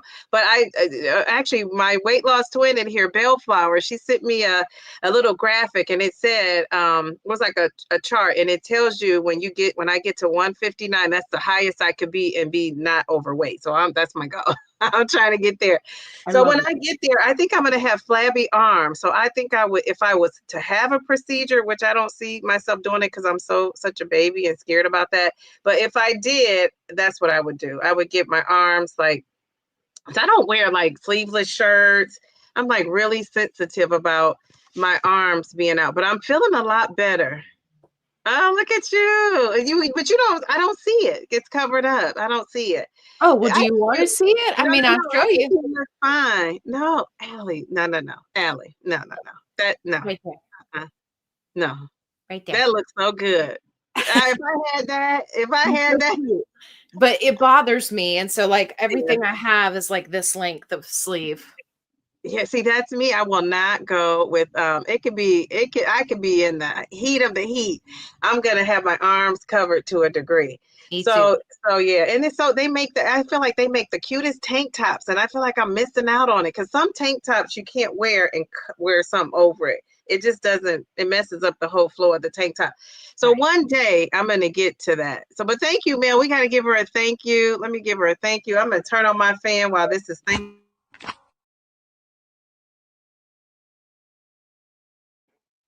Thank you. Now I feel like, so Allie, I'm gonna invite you to this whenever I have one, but I am gonna have a menopause party. I'm gonna have one pretty soon here. So you have to come. I'm gonna invite Yes. some friends. Yes. But do you have menopause, perimenopause and all that? Do you have that going on? I don't know. I tried to talk to my doctor about perimenopause, and she was like, "How old are you?" I was like, 41, and she was like, "Get out of here. Get out of here. What? Focus on the stuff that you're doing. Just we'll worry about that later." I was like, "Oh, okay, if you say so." You in So, your 30s. Actually, you in your 30s and into your 40s, you could definitely be having symptoms already. I yeah, always thought it was when you were 50 and above, but no, that's not true. right. Well, if it's bothering you to a degree, I guess you can always like seek someone else out. But oh Yeah. gosh, well, I say that because I think the thing I'm having now, and I'm noticing it's more and more is, and I think I'm on that. I go to visit my doctor in September, but I think I'm like right on that edge of it. Like I'm perimenopausal, right? I think I'm in. I don't know. How do I know if I'm in menopause? I think she would do a blood test, and it'll say how much estrogen I have. I think But so. I'm trying to get my whole life back when I when I find out what's going on with it. All right. Does anybody have any other questions in the chat? We'll do two more statements and then it's what we've been on here, hour and 40 minutes. So we'll do two more statements. We'll take questions in the chat and then we're out of here. So this is the last two. Fit or that's not it. Um, let's see. Plateaus and stalls are proof you're doing something wrong. Fit or that's not it. That's not it. I say that's not it too. Plateaus and stalls are proof that you are doing something wrong. Okay, she says bat wings unite. I love that. Love that too. Yes, bat wings unite. At 49, my test showed that I am not there yet. Peri, pre, minnow, and I don't have any symptoms that the test doesn't catch. Okay, all right, very good. Oh, I need to be talking to Doris. I'm 13 years postmenopausal. Insist Well, they don't. mental pause. Mental pause. I insist I knew about HRT earlier. Now it's too late. Now too late. Oh, so you're 13 years past menopause, so it's too late for you to do HRT? I'm gonna have to research that. I've never heard that. Geez, Louise. So are you doing anything, Doris, to control? Because they say postmenopausal is just as can be just as bad, if not worse, than peri. Let's see. Paula, depends on the extent, but truly, if you see my before and after, you'll be a believer too. Yeah, Okay. Delilah was talking about tretinoin Oh, okay. for the Okay. neck. For the neck. Oh, for the neck. Yeah, Okay. Have you tried that, Allie? Have you tried? I Never have heard of not. it? I have not Okay. tried that one yet. I feel like we should try some creams, Allie, and then compare them. But I Yeah. mean, that's the thing, though. I wonder if our skin, how they say everybody's makeup is different. I wonder if it would react different to your skin. Maybe I could try what you have. We could both try the same thing, and then we could try Yeah, something different. Because absolutely. I need to fix my whatever I got going on here too. Mm. Paula is postmenopausal but still having hot flashes. Do you take anything for that? Because people say they can't take those hot flashes. I'm not having them to the extreme where I'm just like, okay, Allie, hold on, I gotta go and change. Right. I'm drenched, but I'm having it to the point where I need to turn on a fan. I think it's the lights too, though. That's also doing it. Let's see. Over 10 years ago, I did Zumba and Zumba Tony when I lost 100 with Weight Watchers, no loose skin. My boss asked if I had surgery, and I reminded him that he would have known if I hadn't taken it. Leave. What about Weight Watchers, Allie? Have you done Weight Watchers? How do you feel about Weight Watchers? Yeah, I did Weight Watchers back in the day, which was a Wednesday. If you're ever wondering, someone says back in the day, it's a Wednesday. Yeah, I did Weight Watchers, and the public weigh-ins and the public shaming and the being the young teenager in a room of 40 something women all talking terribly about themselves. Oh yeah, I have done the Weight Watchers. um I think that they're kind of what they're doing now is an interesting strategy, right? They've tried to evolve like over time, which I think you have to in this GLP-1 game, right? Like to stay relevant. But I am not a huge fan of the point system. I think that it works for some people, and for others, it can lead them to be confused about being in a calorie deficit, right? So it's one of those things where it's a tool, works for some people, doesn't work for others. And I personally found that there are people who struggle with like 0 point foods, but those 0 point foods has calories, Calories, yeah. right? So I think that's their way of trying to incorporate keto a little bit. yeah. I think that's what that kind of is, like that they were in, yeah, some foods were there. I was like, how does that work? Because at one point I started taking the Weight Watchers points and taking the foods and giving them a calorie value because I was so curious about how many calories am I getting here. So I've done that, and I said I should be just have a lifetime key just for all the time I went to Weight Watchers and lost 20 pounds, 20 pounds and out, 20 pounds and out, and that's really all I could do.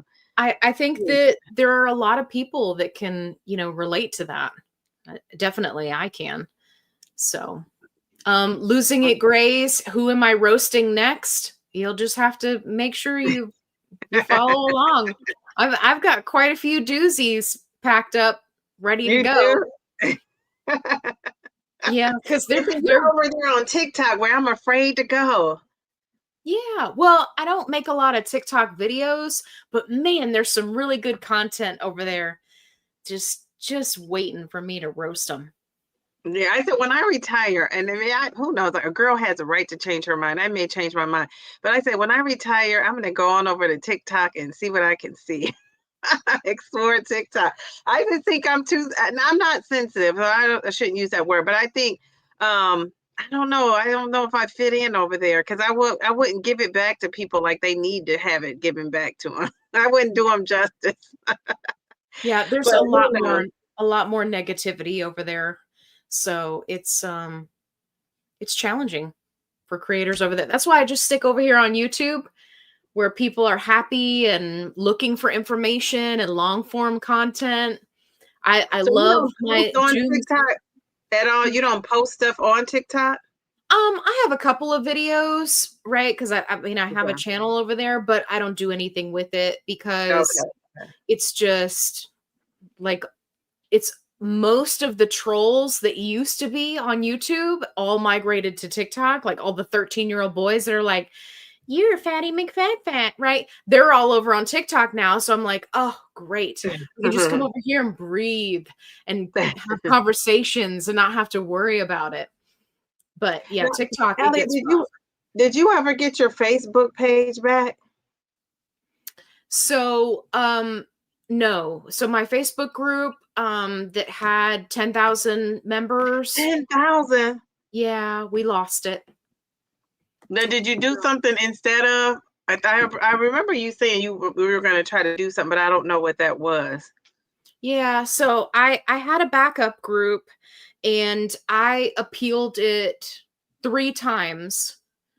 And essentially, for those of you who may not know, what Facebook is doing is the algorithm is taking these support groups and saying that we're trying to sell illegal drugs, which is not true, right? I mean, it's a support group.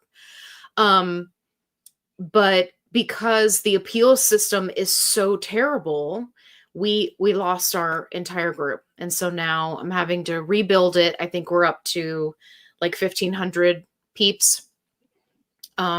It's a positive only support group. So, you don't have to worry about people attacking you if you have questions or you want to post whatever. But yeah, I'm still really raw about that. I would like to lay the smackdown on Zuckerbuck. I know. And I wonder, is he getting some sort of cue to do that? Like, I just have a hard time believing he cares about somebody being on a GLP-1. No, I think it comes down to incompetence, right? Because there are so many groups that are in violation of so many things that they just create these generalized algorithms. And unfortunately, the good gets scooped up with the bad. But because their appeal system is not reviewed by a real person, you're just banging your head against a wall. You know, David on the pen, he had the same thing happen to him. We were talking about it and he was like, this is a hot mess. And it's frustrating because, you know, it was such a awesome place where people could all come together. And, you know, there were people who were new that had newbie questions. And I just felt like every day, and like my moderator team and we were so engaged with everything and getting people sources and getting them links and helping them. And then we just got the rug pulled out from underneath us. And it, you know, not to speak for them, but specifically for me, it made me really, really sad. Really I don't blame you. That's a lot of, and then that's all the connections and feeling like you were helping people, and then that's just gone for. And did they even give you a reason? Do they give you a reason? That was the reason that we were drug dealers. Jeez Louise. That's great. Meanwhile, you probably have that really going on over there, and they're still on Facebook. Right. Meanwhile, there are entire Facebook groups that are made by scammers, run by scammers who do not have real accounts, that are scamming people out of hundreds of dollars. And crazy. None of those groups were touched. Wow. And I report those people all the time. Fake pharmacies, fake accounts. Like, I don't understand. But it's because there's no human being that's actually looking at it. You're making a report to an algorithm that's a program that looks through it and is like, well, yeah, this looks okay. Right. Meanwhile, I just saw an ad on Facebook the other day that was two people just straight up doing it. And I was like, this is not acceptable for children. What is happening? What? Oh, I reported it. Guess what? This does not violate our community guidelines. Well, you can take your community guidelines and shove it, dude, because that is redonkulous. Like, I've seen some sexual things too, and I've been surprised. I always thought Facebook was more like family friendly. I mean, I guess I'm mistaken. Right. But you only have to be like 12 or something to have an account. Like, come on. Jeez, anyway, Louise. Don't get me started. I'm sorry, I got off on a tangent. No, that's okay. That's okay. All right. So, any questions for us in the chat? I know Allie's been looking in that chat. Let's see. Chatty chat. Everybody's chatting. I think they were talking about menopause, perimenopause. Ooh, Doris said we both have beautiful skin. Thank you. Thank you. Thank you. He said Zuckerberg. Oh my God. All right. So Allie, they don't have any questions. I got one more question, and then we could just, we could kind of end with saying, what's on the horizon for you and your channel over there. My bitter chickie. Hey. Sorry. Go ahead. No, that's okay. Itty Bitty Chickie. Yeah. Is that the name? I always call her My Bitter Chickie, but it's official Bitter Chickie. She's showed up. Yeah. What a cutie patootie in the pink. I love the hat. I love a good hat. I started to wear a hat tonight, Allie, and then I was like, I'm not going to. Oh, you should have told me. Okay, next time we'll wear some hats. Yeah. Okay. All right. So this is the last one, and then so I'm giving you guys a chance to ask us questions. Get your questions. I love the name. All right. So if you stop the medication, you'll certainly gain weight. Fit or that's not it. Well, I'm gonna say that's not it, but that's a tough one because it really depends on the person. Absolutely. And I'm gonna say that's not it. What are you guys saying? You will certainly, if you stop the medication, you will certainly gain the weight back. Is that it or is that not it? Let's see. Mel B is our resident. I tell her all the time, she's my resident menopause expert. And she knows all about everything going on. Oh, Kate. I love Kate with the flavor. Yes, I And concur. all right, Linda's journey. Linda said, that's not it. Okay, all right, very good. Dora says, that's not it. Stop the meds, keep the habits equals fit. All right, I love that. Let's give her some confetti. That's a great way to put it, JC. Okay, all right. I will never come off these meds. That's my answer. I love that answer. I will never cut 'em off these meds. All right, all right. So what do you think about that, Allie? Do you plan to come off ever, ever, ever, ever in your long life? So, originally I said that I would give it a try and see Mhm. if I was somebody who could maintain. And then I started doing split dosing. And I had a little bit of a mishap with that where my first intro into split dosing did not go very well. And I all the food noise came back and everything. And I was like, oh no.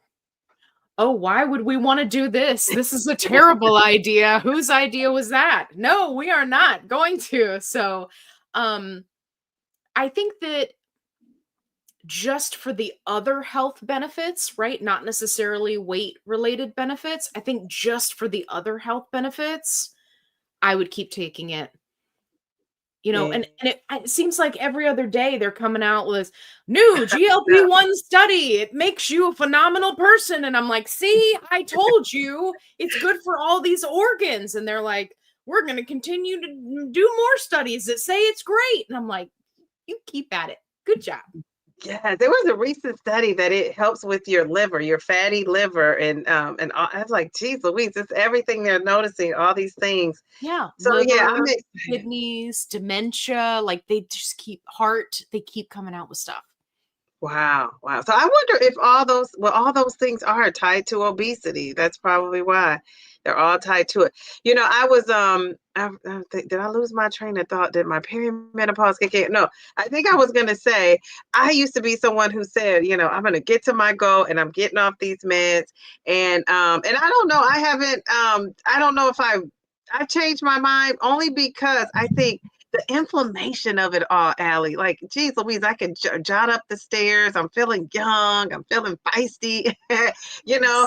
it's like I don't want to lose that. So if that has to go, these meds have to stay. And that's my final answer. I agree. Yeah.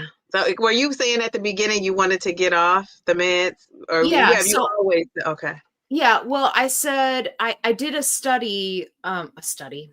I did some little research of my own little experiment, if you will, where I interviewed 32 people who came off of a GLP-1 and maintained their weight loss. And you know what, it was so interesting to see all the different ways that people were, working to keep that weight off. But one thing that you kind of can't get away from is the inflammation comes back. So Yeah. it's really challenging. But yeah, I was like, "Oh yeah, well that'll be a great series where I, come off of the meds and I'll document everything and then I'll see and then I'll make a decision." And then I had that, 4-day span where the food noise came back and I was like, "I am a dummy. I a great big dummy. We not going to do this. This is a bad idea." Good idea. It was very eye-opening. So I'm interested in, I think, have you ever thought of like, okay, this came up, like, I wonder what if they did a trial about this, like what it would come out to be. Like, I'm wondering, with the med, how the meds were every 4 weeks you go up, and now Mhm. people have changed that, and we've changed that thinking and the protocol. So I'm wondering how that plays into the weight loss. What is the change with that? So I'm hoping they would study that. I'm hoping they study, how perimenopause and menopause affects the weight loss. I'm hoping that study is coming. I'm Yes. hoping they study the people that, or the 15% of people who can keep the weight off. Have they really looked at like what those people were doing, and the people that could not, like, what is the reason they could not? Is it that they stopped? And they'll say like some stop for side effects and some stop for this and that. I just wonder, like, I think it needs to be a more detailed study, because I think what we had was a great start, but now I feel like it's almost outdated. Yes. Yeah. And they are doing those studies. So they've already incorporated the first point that you made about the going up every 4 weeks in dose. They already did that and did a split with one of the studies where they had people who stayed on whatever dose they felt comfortable, right? And I don't, forgive me, I don't remember which med study that is. And then they had another controlled group that did titrate up, right? So they're doing that. I don't know that there's one for menopause. And then tying into the last one that you said, I am currently reading a study where they talk about that there's 4 different types of obesity.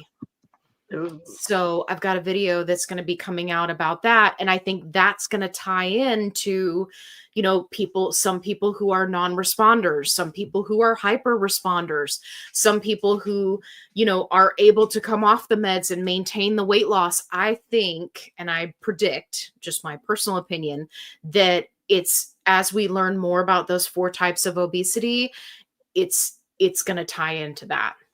So. Oh, okay. All right. Wow. So we got the different types of obesity. We have the new BMI change that's coming. Yes. And I still think, I love how they're going to take into consideration your, other factors besides just the number on the scale. But I also think that I don't know if doctors are going to be so on board with it right away. I just wonder how it's going to roll itself out, especially, you get that older doctor that's used to doing things a certain way for 50, 60 years, are they really going to change? I don't know. So it'll be interesting to see, like, as all these things develop. And then we have the pill. Now, would you take the weight loss pill, Allie? What's it called? Or Forglipron? Is that what Oogly it's boogly prawn. So I think that it would be a good option, specifically for people who don't have as much weight to lose or people who are in maintenance. I think those are really going to be kind of the sweet spot for the pill.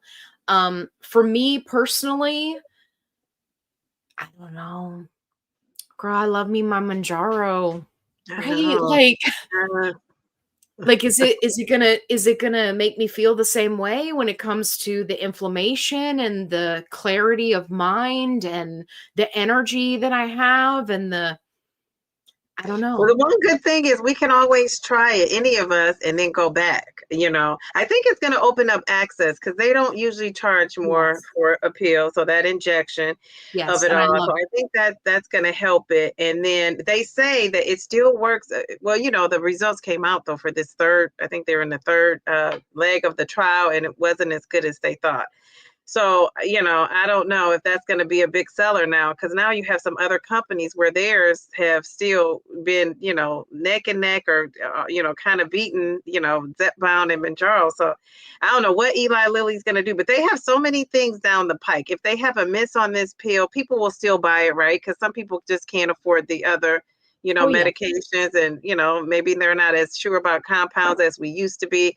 So I think it's a market for it. I just think they have to be clever with how they price it, make it more accessible, and then tweak it. Because I don't know. Eli Lilly may be the type that maybe not even put it out unless they can get the results that they want. I don't know. It'll be interesting to see, I don't if know. they decide to still do Team it. it up with something else, right? Like Novo Nordisk, they've got the cagrilintide and the semaglutide, right, to put them together.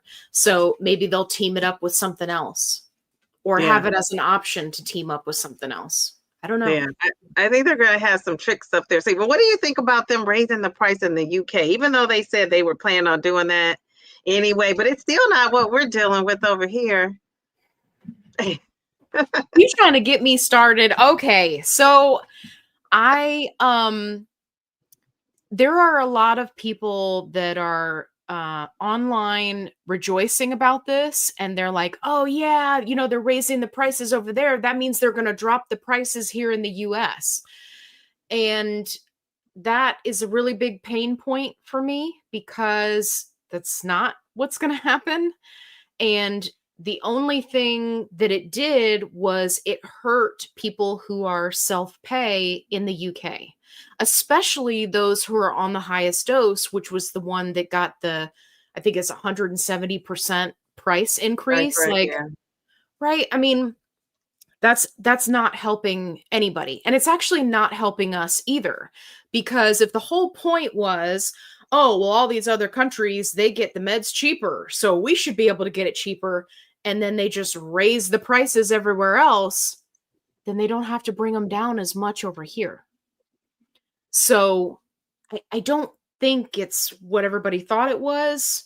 But at the same time, I have a lot of UK subscribers, and I feel for them Oh, for because sure.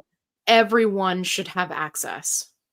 Everyone. I agree. And that's a huge hike. 100 and was it 170%? So, yeah. Jeez Louise. Yes. Jeez, that's a Yeah, and huge so what's happening, I was just putting together some notes about this today to make a video. So what's happening is that these self-pay individuals are in mass trying to order as much Mounjaro as they can, and it's creating a shortage. Yeah, of course. Of course. Again, I'm like, another shortage could you somewhere. guys mess this up any bigger? So, yeah, so pharmacies are like, "We're so sorry, but we're not putting in any orders for Mounjaro," right? And then, like, people who are not self-pay, now they're gonna have to deal with a shortage. It's a hot mess. It is a hot Now, what do you mess. think about this? So I know people who, and I've heard also people who, of course they were on Zipbound and then Caremark kicked them off and some other companies, PBMs kicked them off too. They Zipbound, but it kicked them off Zipbound and then they put them on Wegovy, I meant. And then, so now people can't get the Zepbound, but some of the PBMs are allowing Mounjaro, and they don't even have a diabetes diagnosis. It's off label. What's up with that? I think that it's a two-part workaround, and this is just my personal opinion. I think that what they're doing is they're trying to hurt the numbers of Zepbound specifically, right? So that they can negotiate a deal with Eli Lilly about pricing. And then on the flip side, if they move people to Mounjaro and they don't have a diabetes diagnosis, it's very easy to kick them off of it. Oh, so you think that's their So ultimate it's plan? it's like a GLP-1 shuffle. It's like, oh, we're doing good over here. We're gonna rip the rug out from underneath you, and we're gonna move you over here. And we're gonna move you over here. Oh no, everybody's getting upset. Okay, well we'll just put you over here. We'll just put you over here for a minute. Just stay there. Yeah, you'll be fine over there on Mounjaro until we decide that you can't have that. And then we pull the rug out from underneath you again, right? Like, and it's so much harder to go from off-label, right, getting a medication than it is to be on Zepbound or Wegovy, which are specifically designated for obesity. So Yeah. it's so much easier for them to turn around and say, oh, you're on Mounjaro and you're not a diabetic, right? They've been doing that to people, ever since they split the meds. Just So crazy. it's just going to make it easier for them to pull the rug out from underneath people, in my opinion. All right, we'll have to see how often that's happening because I'm sure people are going to be talking about it if it does. But I just thought, like, geez, Louise. So that only negotiation was just with Zepbound, not Mounjaro, because Mounjaro is tied to the diabetics. But now Right. you're going to let people have it that aren't even diabetics. It's like, which what the celebrities were doing. I remember Scott Disick allegedly, like the Kardashian boyfriend and kid's father. I remember seeing that it was all over how he had the Mounjaro in his refrigerator and people were saying he's not even diabetic. Why is he on it? But he was Right. able to get that, off label, being a celebrity. I'm pretty sure he just paid the cash for it. Oh, yeah. So it's just so unfair to the people that, really need it for life-changing reasons, especially when that shortage was going on.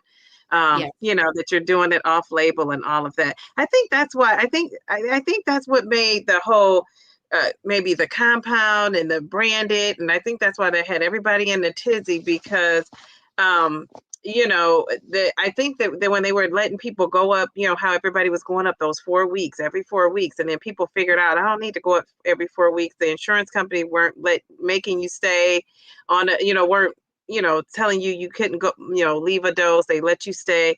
I think that all helped that brew that whole shortage up. And then it got to when the shortage came, and I don't think we would have had this going on, but when the shortage came, it was like, well, I need it because I'm a diabetic and you don't, because you're just trying to lose weight. And it's like, yeah, but when people that are trying to lose weight also had so many comorbidities, maybe they just didn't have that one, and they just didn't have that one thing. And so now it's like, I deserve it more than you. And I just hope we don't get back to that, because I think everybody should have access. We know everybody needs it. And what about people I even don't like this in my profession. Preventative maintenance is where it's at. Like, where is that? Like, let's prevent things before they happen. Let's let people that are, maybe overweight, let's catch them before they're obese. Why do we want them to be obese before we offer medication to them? Aren't we trying to prevent that? That's going to help the insurance companies. You're not going to have all the expense that it comes with being obese. It's like you wait till people really fail and then you help them. And let's catch them before they fall. Is, I guess my thinking. I'm very into being proactive instead of reactive. And our insurance companies are not operating like that. Girl, if I could give you the sparkle right now, I would. Razzle dazzle. Confetti it up, because you were hitting all the points. Yes. Oh my gosh. Okay, we got a super chat. Simply Taisha. I can't wait to see you ladies do this again. This has been a lot of fun. Well, thank you. I've enjoyed talking to Allie as well. And I don't see any questions. Do you guys have any questions? I don't know, Allie, anything you want to read in the chat? Because we've been over 2 hours. So we're gonna skedaddle out of here. We'll be back. We will be back. Yes. Any questions or anything you see in there? I'm going to run through, make sure we don't miss anything. Somebody asked earlier about Kevin. He did make an appearance. You can tell I'm getting tired, right? He made an appearance. He made an appearance. So if you missed that part of the show, make sure that you watch the replay. And if you are watching the replay right now, make sure you hit that thumbs up button, because it's a big deal. We love it. Okay. I think we got to everybody's questions. She says, amen, Dee Dee. Let's help everyone that is in need. Yes, we love that. Absolutely. Well, it's a great. I forgot to give Simply Taisha the thank you, the seal of approval. Bam. Steve. All right, Allie, this has been so much fun. We're gonna have to watch out for your roast coming up, you say. Yes, I've got some good ones coming up. We got some good ones coming up. And I thank you. I feel like you are like our GLP-1 advocate, right? You're advocating for people to just leave us alone and let us live, right? Yes. Yes. All right. Well, you have a great week. Do you have anything? Well, we have the week is starting new. You have anything exciting you're doing next week, or anything fun going on, different? No, not really. I've just been taking time to kind of like do some spring cleaning and work on some things that I've been putting off because of the ADD kicked in and was like, we don't want to do this right now. We want to start a new crafty project. So I'm working on some fantastic videos, and that's really the only exciting thing that I have going on. What about you? What do you have going on? Well, I'm starting school. Well, I started school on Friday, but the kids come back next week. So I'm excited about that, looking forward to that. And, my daughter's excited about going back to school. So we're just going to have a busy week next week. So, and I'm sure I'm going to be tired. I came home Friday and I went live on Friday night. But before that, I was just like feeling drained, and I planned to lay down, did not. But after that live was over, when I laid down, when I tell you I slept good last night, I had a good night's sleep. So just being back in the routine and the hustle and bustle of it all, that's tiring within itself. So I'm ready to, get it going. So yeah, my school year has officially kicked off. So that's what I'll be doing. So I see Darium put in the chat, any last questions? And I do see a couple. Okay. Yeah. So, go up. Losing it grays. Favorite injection sites. Ooh. Mine is the abdomen. That just is my all around it. I've tried the thigh. Whenever I feel like things aren't moving, so maybe we'll see because I weigh in the morning. But I'm gonna kick what I'm doing up a little bit of a notch here once I get in school in my routine because I'm not trying to get to. Allie, do you think I can lose 25 pounds by December 29th? I'm at let's just say I'm at 75 to round it off. So 25 pounds, that's 4 months. Is that doable or no? Absolutely. It is? Okay, because I gotta Yes. kick it up a notch. I really wanna get to that goal. If I don't reach it, I'm gonna give myself grace, but I'm gonna get doggone close. I So think you that's can my do it. goal, to get to that first 100 pounds down. I've never lost 75 pounds ever in a try before, like an attempt, and I really feel like, I got this. So, You yeah, do. so when things slow down, Allie, I go to the arm. And I haven't had to do that in a while because it might be a week or two where I have that point two. I can't stand the point two. It's a flashback from Weight Watchers. It's like I've done so well all week. All I get is a point two. Like, what is going Yes. on?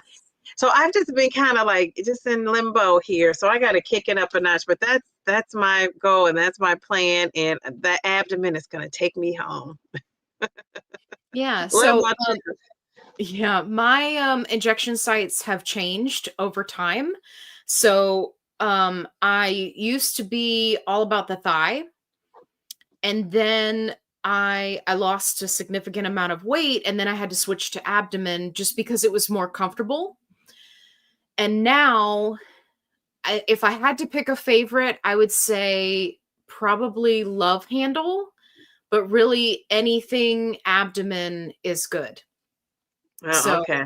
yeah, and I'm not really a back of the arm. I mean, I'll do it if I talk myself into it, but for me, it's just kind of like awkward positioning. And like I see people and they've got like the claw hair clips and they're doing the thing on there. I'm like, that is too much work. Okay.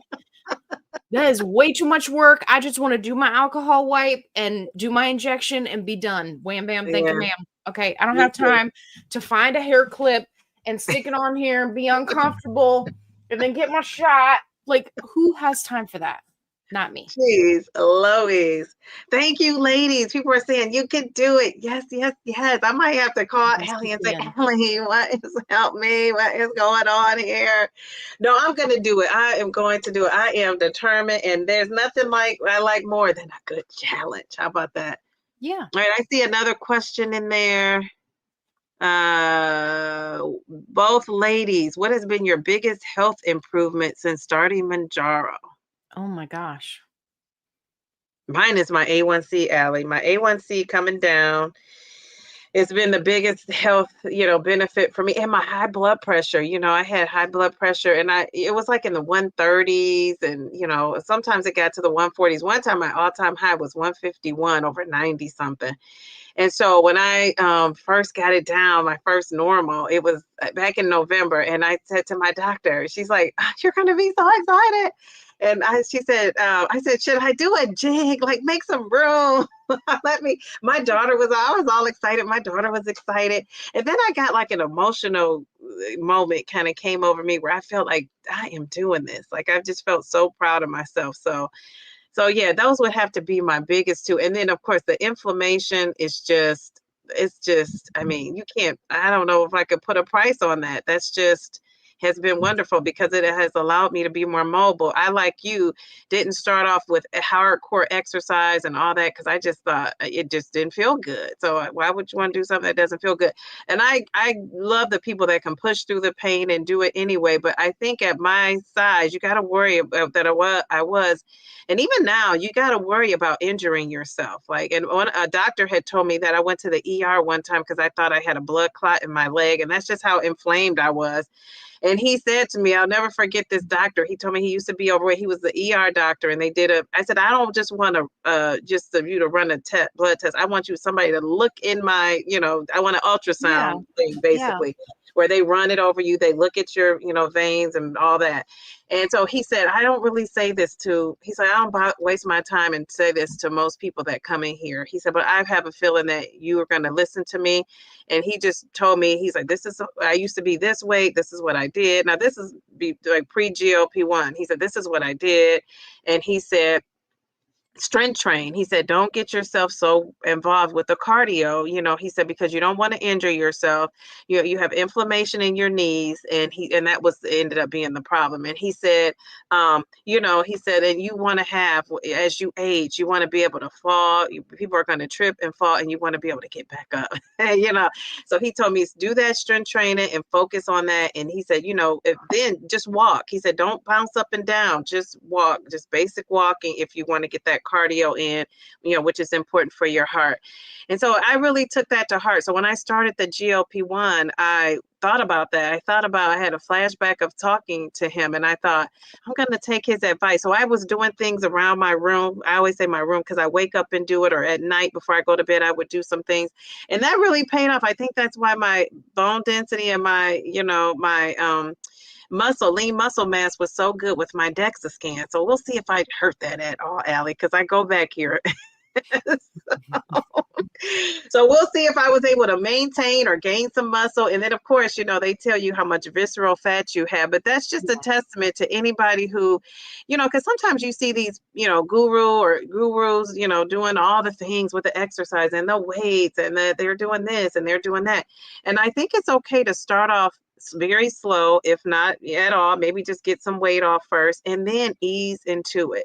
And if you were somebody who's like, oh, I'm hitting this hard, that's fine too. But I think you got to do what's best for your body. And for me, was best for my body. At work, I got to walk up a bunch of stairs, and to have an injury. And then just imagine, I've walked 8-year-olds wherever they need to go in the building. I can't be on the elevator while they're taking the stairs. Somebody has to watch them.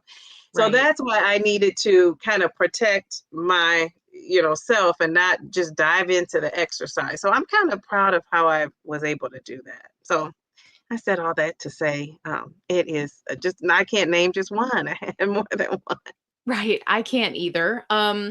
So I'm going to skip over all the weight related stuff.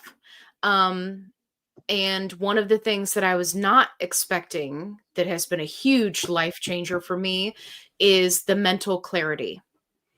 So I talk a lot about, the food noise and my ADD and, squirrel, right?